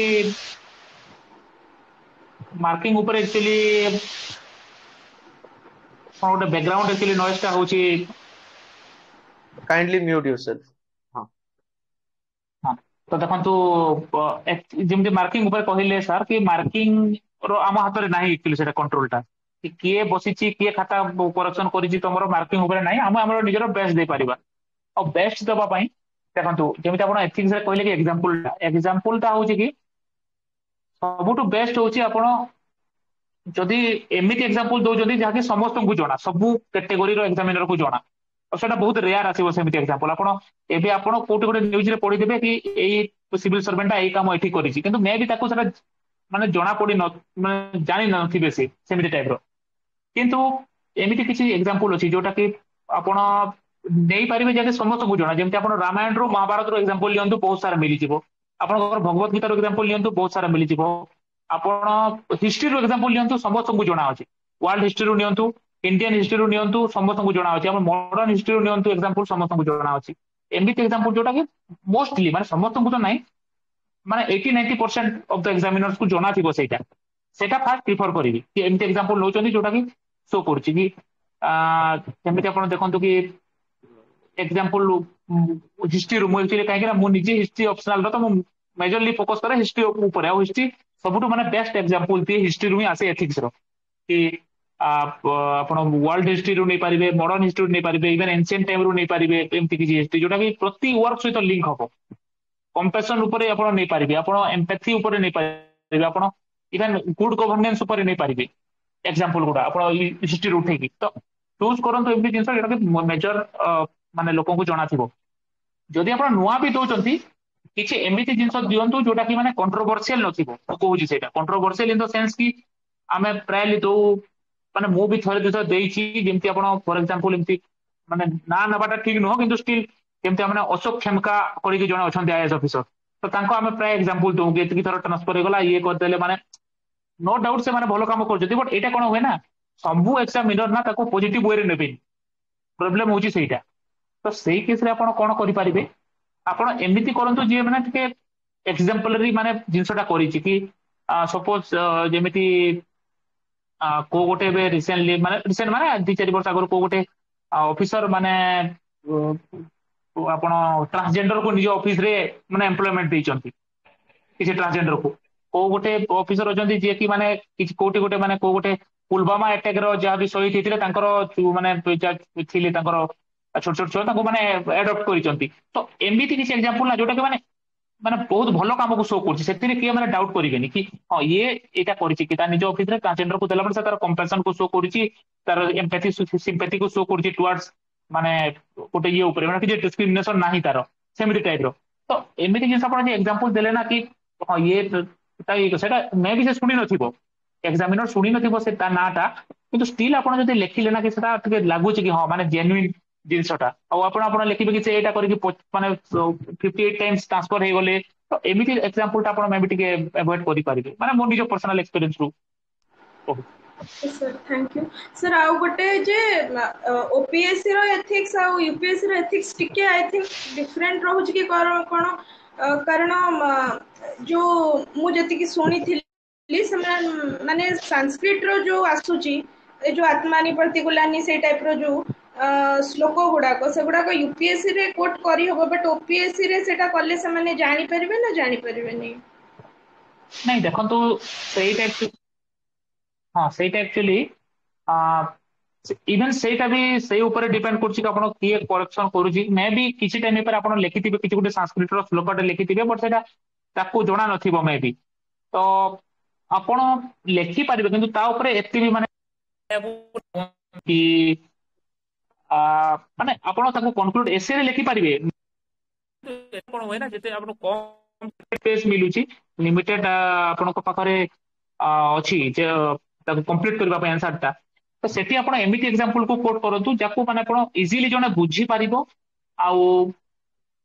ଆପଣଙ୍କର କ୍ୱେଶ୍ଚିନ୍ କୁ ସେଇଟା ଆଉ ଟିକେ ଏନରିଚ୍ କରୁଥିବ। ଭ୍ୟାଲ୍ୟୁ ଏଡିସନ ଟାଇପ ର ଆପଣ ୟୁଜ କରିପାରିବେ ତାକୁ ଏକ୍ସାମ୍ପଲ କୁ ସେଥିପାଇଁ ହିଁ ୟୁଜ କରାଯାଏ। ଆପଣ ଯଦି ଶ୍ଲୋକଟେ ଲେଖିଲେ ଆଉ ଯଦି ତାକୁ ମାନେ ଜଣା ନାହିଁ, ସେ ମେ ବି ଜାଣିଥିବ କି ଆପଣ ଜାଣିଛନ୍ତି ଆପଣ ଭୁଲ ଲେଖି ନାହାନ୍ତି, ସେ ଜାଣିଛି ସେଇଟା, ଷ୍ଟିଲ୍ ତାକୁ ଯେହେତୁ ଜଣା ନାହିଁ ନା ସେ ଗୋଟେ ମାନେ ଏତେ ବି ଇମ୍ପ୍ରେସ ହବନି ଆକ୍ଚୁଆଲି ତା ଉପରେ। ସେଇଟା ହଉଛି ମେନ୍ ଜିନିଷଟା। ତ ଆପଣ ୟୁଜ କରିପାରିବେ କିଛି ଅସୁବିଧା ନାହିଁ, କିନ୍ତୁ ଯଦି ତାଠୁ ବେଟର କିଛି ଅପସନ ଅଛି ସେଟାକୁ ଚୁଜ କରନ୍ତୁ। ଯଦି ଅଲଗା କିଛି ତାକୁ ମାନେ ରିପ୍ଲେସ କରିପାରିବ ଯୋଉଟା କି ଇଜିଲି ହେଇପାରିବ। ଓକେ ସାର୍, ତ thank you. I would add one more thing କି ସାର୍ ଯେମିତି କହିଲେ କି ଏକ୍ସାମିନର ଜାଣିଥାଇପାରେ କି ନ ଜାଣିଥାଇପାରେ। ଆପଣ ଯଦି ଗୋଟେ ଜାଣିଛନ୍ତି ଆପଣଙ୍କର ୟୁଏସପି ଅଛି, କିଛି ଶ୍ଲୋକ ଜାଣିଛନ୍ତି, କିଛି ଗୋଟେ ଭଲ ଷ୍ଟେଟମେଣ୍ଟ ଜାଣିଛନ୍ତି କାହା ଉପରେ, ସାଂସ୍କ୍ରିଟ ରେ ଅଛି କି ଅଲଗା କୋଉ ଲାଙ୍ଗୁଏଜ ରେ ଅଛି, ଆମେ ଓଡିଶାର ମେ ବି ହେଇପାରେ କି ଓଡିଶାର କୋଉ ଗୋଟେ ଫେମସ ପର୍ସନାଲିଟିଙ୍କର ଆପଣ ଡାଇଲଗ କୁ କୋଟ କରିବାକୁ ଚାହୁଁଛନ୍ତି, ସେଇ କେସରେ ଇମ୍ପୋର୍ଟାଣ୍ଟ ଆମ ପାଇଁ କଣ ହେଇଯିବ, ତାର ମିନିଂ ଟା କଣ ଆମେ ସେଇଠି ମେନସନ କରିଦବା। ଆତ୍ମାନି ପ୍ରତିକୂଳନି ଆପଣ କୋଟ କରିଦେଲେ, ଆମେ ଏଇଆ ଏକ୍ସପେକ୍ଟ କରିବା କି ଏକ୍ସାମିନର ଏଇଟା ଜାଣି ହିଁ ଥିବ, ଆମେ ଲେଖିଦବା କି ତାର ମିନିଂ କଣ। ହଁ ଏଇ ଆପଣ ଜିନିଷଟା ରିଜଲ୍ଭ ଏଠି ହେଇଗଲା। ହଁ ଆପଣ ଏଠି ଦିଟା ହଁ ସେଇ ଜିନିଷ ଗୋଟେ କରିପାରିବେ, ତା ସାଙ୍ଗରେ ତାକୁ ଆକ୍ଚୁଆଲି ଯୋଉ ସୋର୍ସ ରୁ ଆଣିଛନ୍ତି ସୋର୍ସ ଟା ମେନସନ କରିଦେବେ କି ମାନେ ମାନେ ଭଗବତ ଗୀତାର ଏଇ ଶ୍ଲୋକରେ ଅଛି ଏଇଟା ନା, ଏଇ ଜିନିଷର ଏଇ ଶ୍ଲୋକରେ ଅଛି ଏଇଟା, ଆଉ ୟାର ମାନେ ହଉଛି ତାର ମିନିଂ ହଉଛି ଏଇଟା। ଏତିକି ଜିନିଷ କନଫର୍ମ କରିଦେଲେ ମାନେ ସେ ଜିନିଷଟା କ୍ଲିୟର ହେଇଯିବ ତାକୁ କି ହଁ ଏଇ ଜାଗାରୁ ଆସିଛି ଶ୍ଲୋକଟା ଆଉ ତାର ମିନିଂ ହଉଛି ଏଇଟା, ଆଉ ଏଇଟା ରିଲେଟ କରୁଛି ଏଇ କ୍ୱେଶ୍ଚନ ସାଙ୍ଗରେ। ଏତିକି କନଫର୍ମ ହେଇଗଲେ ସେ ଇଜିଲି ଆପଣଙ୍କୁ ମାନେ ମାନେ ମାର୍କ ଦେଇଦବ, ଯାହାକି ମୋର ପରସେପସନ ଯେମିତି ଅଛି। କାହିଁକି ନା ମାର୍କିଂ ଉପରେ ମୁଁ ପୁଣି ଥରେ କହିବି ଆମର କଣ୍ଟ୍ରୋଲ ନାହିଁ, ଆପଣ ମାର୍କ କଥା ଚିନ୍ତା କରନ୍ତୁନି, ଆପଣ ନିଜର ବେଷ୍ଟ ଦିଅନ୍ତୁ। କାହିଁକି ନା ବହୁତ ଟାଇମରେ ଏମିତି ଥାଏ ଲକ୍ ଆମ ସାଙ୍ଗରେ ନଥାଏ, ଆପଣ ବେଷ୍ଟ ଲେଖିକି ବି ବହୁତ ପିଲା ସିଲେକ୍ସନ ହଉନାହାନ୍ତି, ବୁଝିପାରିଲେ ତ? ତ ସେମିତି କିଛି ଭାବିବାର ନାହିଁ, ଆପଣ ନିଜର ବେଷ୍ଟ ଦିଅନ୍ତୁ ସେ ସବୁ ଜିନିଷକୁ ଫଲୋ କରିକି। Okay sir, thank you sir. ଆଉ ଗୋଟେ କ୍ୱେଶ୍ଚନ୍ ଅଛି ଖାଲି, ଯୋଉ କମିଟିର ରେକମେଣ୍ଡେସନ ହଉ କି ଯାହାବି, ସେଟା ୱେ ଫରୱାର୍ଡରେ ମାନେ ସେଟା ମେନସନ କରିବୁ କି କନକ୍ଲୁଜନରେ, କି ମାନେ ସାଇଡରେ ବକ୍ସ କରିକି ଏମିତି ଲେଖିଦବୁ କି ଏଇ କମିଟି ୟା ରେକମେଣ୍ଡେସନ ଦେଇଛି, ମାନେ କ୍ୱେଶ୍ଚନ ର ନିଡ୍ ହିସାବରେ, ମାନେ ସେ ଯୋଉ ଭ୍ୟାଲୁ ହଁ ଆଡ୍ ଟା ଯୋଉ କରାହଉଛି ସେଟା ମାନେ କେମିତି ସେଟା ମେନସନ କରିବୁ? ଦେଖନ୍ତୁ ସବୁଠୁ ବେଷ୍ଟ ୱେ ତ ହଉଛି ଆପଣ ୱେ ଫରୱାର୍ଡରେ ୟୁଜ କରନ୍ତୁ କିମ୍ବା କନକ୍ଲୁଜନରେ ୟୁଜ କରନ୍ତୁ। ବକ୍ସ ରେ କରିକି କଲେ ମାନେ କଣ ହବ କହିଲ, ସେଟା ଗୋଟେ ମାନେ ଲାଗିବ କି ଫ୍ଲୋ ଟା ନାହିଁ ଏକ୍ଚୁଆଲି, ମାନେ ସେମିତି ଲାଗିବ ଗୋଟେ ସାଇଡରେ ଆପଣ କରନ୍ତୁ ପୁରା ଆସିବେ ଲାଷ୍ଟକୁ ୱେ ଫରୱାର୍ଡରେ ଲେଖି ଦିଅନ୍ତୁ କି ଆକର୍ଡିଂ ଟୁ ଏ କମିଟି ହିସାବରେ ଏଇଟା ସେ ରେକମେଣ୍ଡ କରିଥିଲା, ଯଦି ଆମେ ୟାକୁ ଫଲୋ କରିବା ତ ବେଟର ହେଇପାରିବ ଜିନିଷଟା। ଏମିତି ଆପଣ ୱେ ଫରୱାର୍ଡରେ ଲେଖନ୍ତୁ। ୱେ ଫରୱାର୍ଡ କନକ୍ଲୁଜନ ମାନେ ଅଲମୋଷ୍ଟ ସେମ୍ ଜିନିଷ ହିଁ, କିଛି ତାର ଇଏ ନାହିଁ। ତ ଆପଣ କୋଉଠି ବି ୟୁଜ କରିପାରିବେ। ଯଦି ବକ୍ସ ଭିତରେ କରୁଛନ୍ତି ତ କରିପାରିବେ ସେଟା, କିନ୍ତୁ ଆକ୍ଚୁଆଲି ସେ ପର୍ଟିକୁଲାର କ୍ୱେଶ୍ଚନ ର ନିଡ୍ ହିସାବରେ ହିଁ କରିବାକୁ ପଡିବ ସେଇ ଜିନିଷଟା। କାହିଁକି ନା ଆପଣଙ୍କୁ ଯଦି ତାଠୁ ବେଟର କିଛି କନକ୍ଲୁଜନ ଅଛି, ମାନେ ସବୁ ଏଠି ନା ବେଟର ର ଜିନିଷ ହିଁ ଅଛି, କି ବେଟର ଯଦି ତାଠୁ କିଛି ଅଛି ତ ତାକୁ ଆପଣ କନକ୍ଲୁଜନରେ ୟୁଜ କରନ୍ତୁ। ଯଦି ତାଠୁ ବେଟର ନାହିଁ ତ ଆପଣ କମିଟି ରେକମେଣ୍ଡେସନ ଟା ବେଷ୍ଟ, ସେଟା କରିଦିଅନ୍ତୁ କି ଏ କମିଟି ଏହା କହିଥିଲା କି ଏମିତି ଏମିତି ଆମେ କରିବା କଥା, ନା ନୀତି ଆୟୋଗ ଏହା କହିଥିଲା, ନା XYZ ଅର୍ଗାନାଇଜେସନ ଏଇଟା କହିଥିଲା, ଗୋଟେ ରେପୁଟେଡ୍ ଯୋଉଟା United nation world health organisation ଯିଏ ବି ଯାହା କି ଏମିତି ଏମିତି ଆମେ କଲେ ଏଇ ଜିନିଷଟା ହେଇପାରିବ, ତ କହିଥିଲେ ସେଟା ବେଷ୍ଟ ଏମିତି ଲାଗିବ। ତା ଆଗରୁ କିନ୍ତୁ ଆପଣ ନିଜର ଦେବେ ସଜେସନ ଟା, କି ଆପଣ କଣ ସିଭିଲ ସର୍ଭେଣ୍ଟ ହିସାବରେ ଆପଣଙ୍କର ମାଇଣ୍ଡ ସେଟ୍ କଣ ଅଛି, କି ଆପଣ କଣ କଣ ସବୁ ସଜେସନ ଦେବେ। 3-4ଟା ସଜେସନ ନିଜର ଦେଇ ସାରିଲା ପରେ କମିଟିର ରେକମେଣ୍ଡେସନ ଟାକୁ ମେନସନ କରିପାରିବେ, ଯଦି ଆପଣ ୱେ ଫରୱାର୍ଡ କରିବାକୁ ଚାହୁଁଛନ୍ତି। ଓକେ। ସେ ଯୋଉ ଡୁ ୟୁ ନୋ କରିକି ଯୋଉ କ୍ୱେଶ୍ଚନ ଗୁଡା ଆସୁଛି, ତାର ଇଣ୍ଟ୍ରୋଡକ୍ସନ ରେ ସେଟାକୁ କେମିତି ଆଡ୍ରେସ କରାହବ? ମାନେ ନିଜକୁ ଇଏ ପ୍ରେଫରେନ୍ସ ଦେଇକି କି ମାନେ ଅଲଗା କିଛି କିଛି ମାନେ ମାନେ କିଛି ଧର ଇଣ୍ଡେକ୍ସ ବାହାରିଛି କି ଏଇ ହିସାବରେ ଏଇଆ ହେଇଛି, ମାନେ ନିଜକୁ କେମିତି ସେଟା ଇଏ କରିବ? ସେଟା ଯୋଉ ସେ ପଚାରୁଛି ଡୁ ୟୁ ନୋ ଏଇଟା କି କଣ? ହଁ ଦେଖନ୍ତୁ ସବୁବେଳେ ଆପଣ ପ୍ରିଫର କରିବେ କି ମାନେ ଯଦି ସେ ପଚାରିବି ନା କି ଡୁ ୟୁ ନୋ କରିକି, ତ ଆପଣ ମାନେ ସେଇଟା ବି ଓଭରଅଲ୍ ଭେରି କରୁଛି କି ଏକ୍ସାମିନର କେମିତି ନଉଛି, ସବୁ ଜିନିଷ ସେଠି ହିଁ ଡିପେଣ୍ଡ କରୁଛି। କିନ୍ତୁ ଷ୍ଟିଲ୍ ଆପଣ ମୁଁ ମାନେ ମୋର ପର୍ସନାଲ ଜିନିଷ ଯଦି ମୁଁ ଆନ୍ସର ଟା ଲେଖିବି ତ ମୁଁ ସେଠି ମୁଁ ଏମିତି ଲେଖିବିନି ଷ୍ଟାର୍ଟିଂରୁ କି ହଁ ମୁଁ ଏହା ବିଲିଭ କରୁଛି, ଏଇଟା ତ ମୁଁ ଲେଖିବିନି ଷ୍ଟାର୍ଟିଂରୁ। ତ ମୁଁ କଣ ଲେଖିବି କି ଯୋଉ ଜିନିଷଟା କହିଛି କି ଡୁ ୟୁ ନୋ ଏଇଟା କରିକି, ତ ଆପଣ ତା ଉପରେ ଆଇଦର ତାର ଯଦି କିଛି ଆପଣଙ୍କର ଗୋଟେ ଜେନେରିକ ଟାଇପ ର ଡେଫିନେସନ ଆସୁଛି ନା ଏଇ ऑर्गेनाइजेशन ए इंस्टीट्यूट हिसाब से ना ए डाटा हिसाब से एया करिକି ଅଛି ତ ଆପଣ ଗୋଟେ ପ୍ଲେन इंट्रोडक्शन ଦେଇ ଦିଅନ୍ତୁ ଯେମିତି ସବୁ क्वेश्चन ଦଉଛନ୍ତି ତା रिलेटेड तापर आप बॉडी पार्ट रे ताको एलाबोरेट करके कहि परिबे कि आपनकर व्यूटा कोन जेମିତି डायरेक्ट लिखिबार नाही कि मु एटा बिलीव करूची कि मु एटा जानी छी डू यू नो कल माने कोन मु एटा जानी छी कोइ केमति लिखिबार नाही कोन प्लान इंट्रोडक्शन बॉडी पार्ट रे ताको टिके सब्सटेंटिएट करि देबे कि एटा हेजी माने से जानी जीवो ऑलरेडी कि डू यू नो माने से या जानिबो को चाहउछन्ती कि आपण रिफ्लेक्ट करूछन्ती ना नाही आपनकर आंसर रे जहा आपण माने जानि छथि जिंसटा को ओवरऑल जिंसटा होची सेटा से आपनको एमिति पर्सनली पचारुनी कि आपण एटा जानि छथि तो सेठी लिखिबे कि मु जानि छी एटा ना मोर सेटा बेसिक माने अप्रोच टा मु सेमिति फॉलो करे okay sir okay thank you आउ किए किछि पचारिବାକୁ चाहउछन्ती कि सर नमस्ते। यस नमस्कार टिके क्रिस्प रखिबे हमर ऑलरेडी टाइम बहुत हे गलानी सार कर भी हमें बहुत टाइम नै गलेनी प्लीज पचारंतु सर हम क्वेश्चन रे गोटे जिनसटा पचारिछि सेटा हमको टोटाली आसु माने जानि न ता विषय रे तो हमें ताको किछि माने एमती किछि आडू छोड़ लिखले ठीक हो ना ताको छाड़ी देले ठीक हो। देखंतु ନାଇଁ ସେ छाड़ीबाटा तो टोटली एडवाइजेबल नुह ताको अटेम्प्ट केमती करियर अछि सार कहिबे कि कोन तार सॉल्यूशन अछि आम पाखरे देखो सेमती छाड़ीबाटा एक्चुअली माने सेटा पूरा आपण अवॉइड करिवे क्वेश्चन कोडा छाड़ंतुनी एक्चुअली जोटा होची आपण जेतिकी भी होची जहां भी जानिचंदी लेखंतु जदि आपनकर लक खराब थिबो आ जदि फास्ट क्वेश्चन ता ही एमती आसी गला जोटा आपण जानि नांती सेटा आपनकर कंट्रोल रे ना सेटा तो माने पूरा जिंसटा ही खराब हे जिवो जदि ठीक अछि आपण को गोटे क्वेश्चन आसुनी स्टिल ताको आपनको आंसर करबा को पड़िबो आपण ए जिंसटा मु निचे पर्सनली 3 थर एक्सपीरियंस करिछि यूपीएससी मेंस रे कि आपण जेबे भी यूपीएससी अपियर करबा को जिबे एमिति 20टा क्वेश्चन रु एमिति किछि 4टा 5टा क्वेश्चन एमिति थिबो जोटा कि आपण टोटली केबे सुनि नथिबी आउ जीएस 1 रे सब बेले एमिति हुए मोर सहित माने पर्सनल एक्सपीरियंस कहूची माने आपण तादु किछि लर्निंग नै परिबे कि जियोग्राफी वाला पार्ट रे एमिति सब बेले हुए किछि गुटे एमिति टर्म पे मेंशन थिबो जियोग्राफी रो कि ता सराउंडिंग को नेकी से क्वेश्चन टा पचारि थिबो कि मते आसु नथिबो टोटली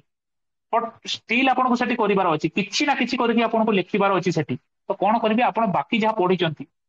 सपोज करंतु गोटे जिंस पचारिला जोटा आपको आसुनी तो सेठी कोन करि परिबे तारा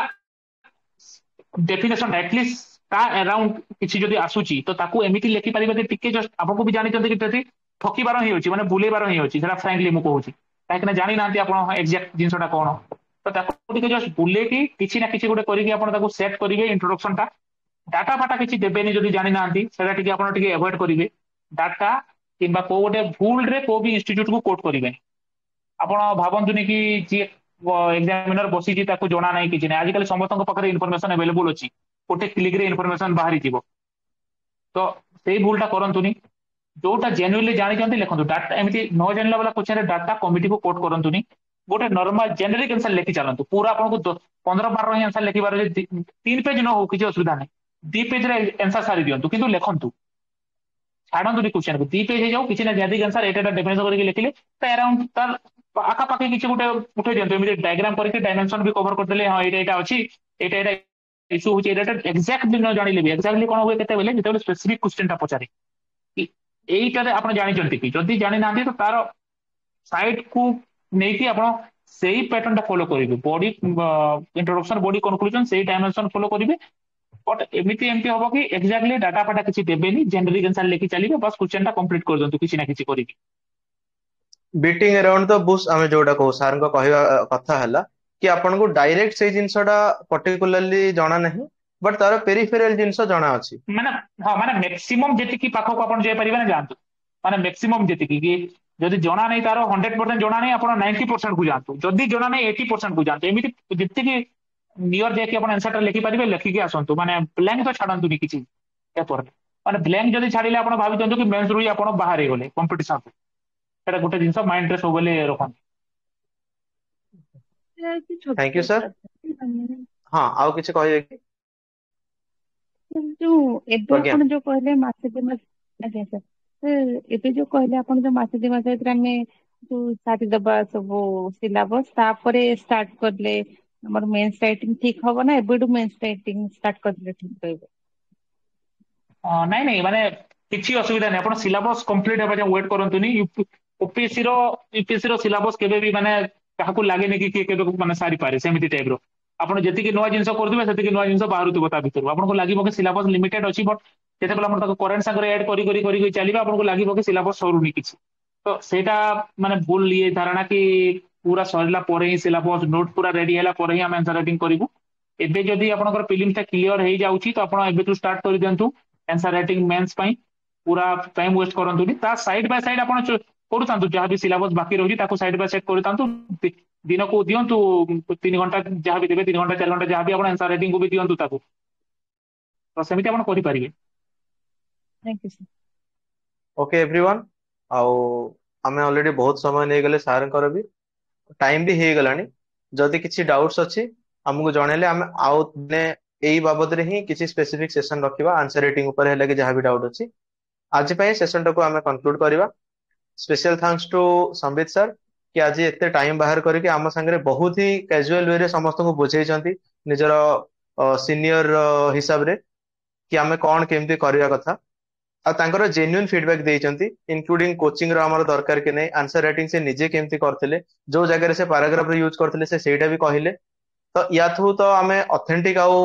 ପାଇପାରିବାନି ଇନଫର୍ମେସନ ସାର୍ଙ୍କଠୁ। ମୁଁ ଭାବୁଛି ଏଇଟା ସମସ୍ତଙ୍କ ପାଇଁ ବହୁତ ହେଲ୍ପଫୁଲ ହେଇପାରିଥିବ। ଆଉ sir many many thanks to you କି ପିଲା ଆଜି ଥ୍ୟାଙ୍କ ବହୁତ ୟୁ କିଛି ଥ୍ୟାଙ୍କ ୟୁ ଜାଣିପାରିଲେ। Thank you. ଆଉ ସମସ୍ତଙ୍କୁ all the best. Prelims result ବୋଧେ ଆସିନି। ନା ହଁ, ତ ସମସ୍ତଙ୍କୁ ଅଲ୍ ଦ ବେଷ୍ଟ। ସମସ୍ତଙ୍କର ପ୍ରିଲିମ୍ସ କ୍ଲିୟର ହେଇଯାଉ ଆଉ ମେନ୍ସ ବି ସମସ୍ତଙ୍କର ଭଲ ଯାଉ। ସମସ୍ତଙ୍କୁ ଅଲ୍ ଦ ବେଷ୍ଟ।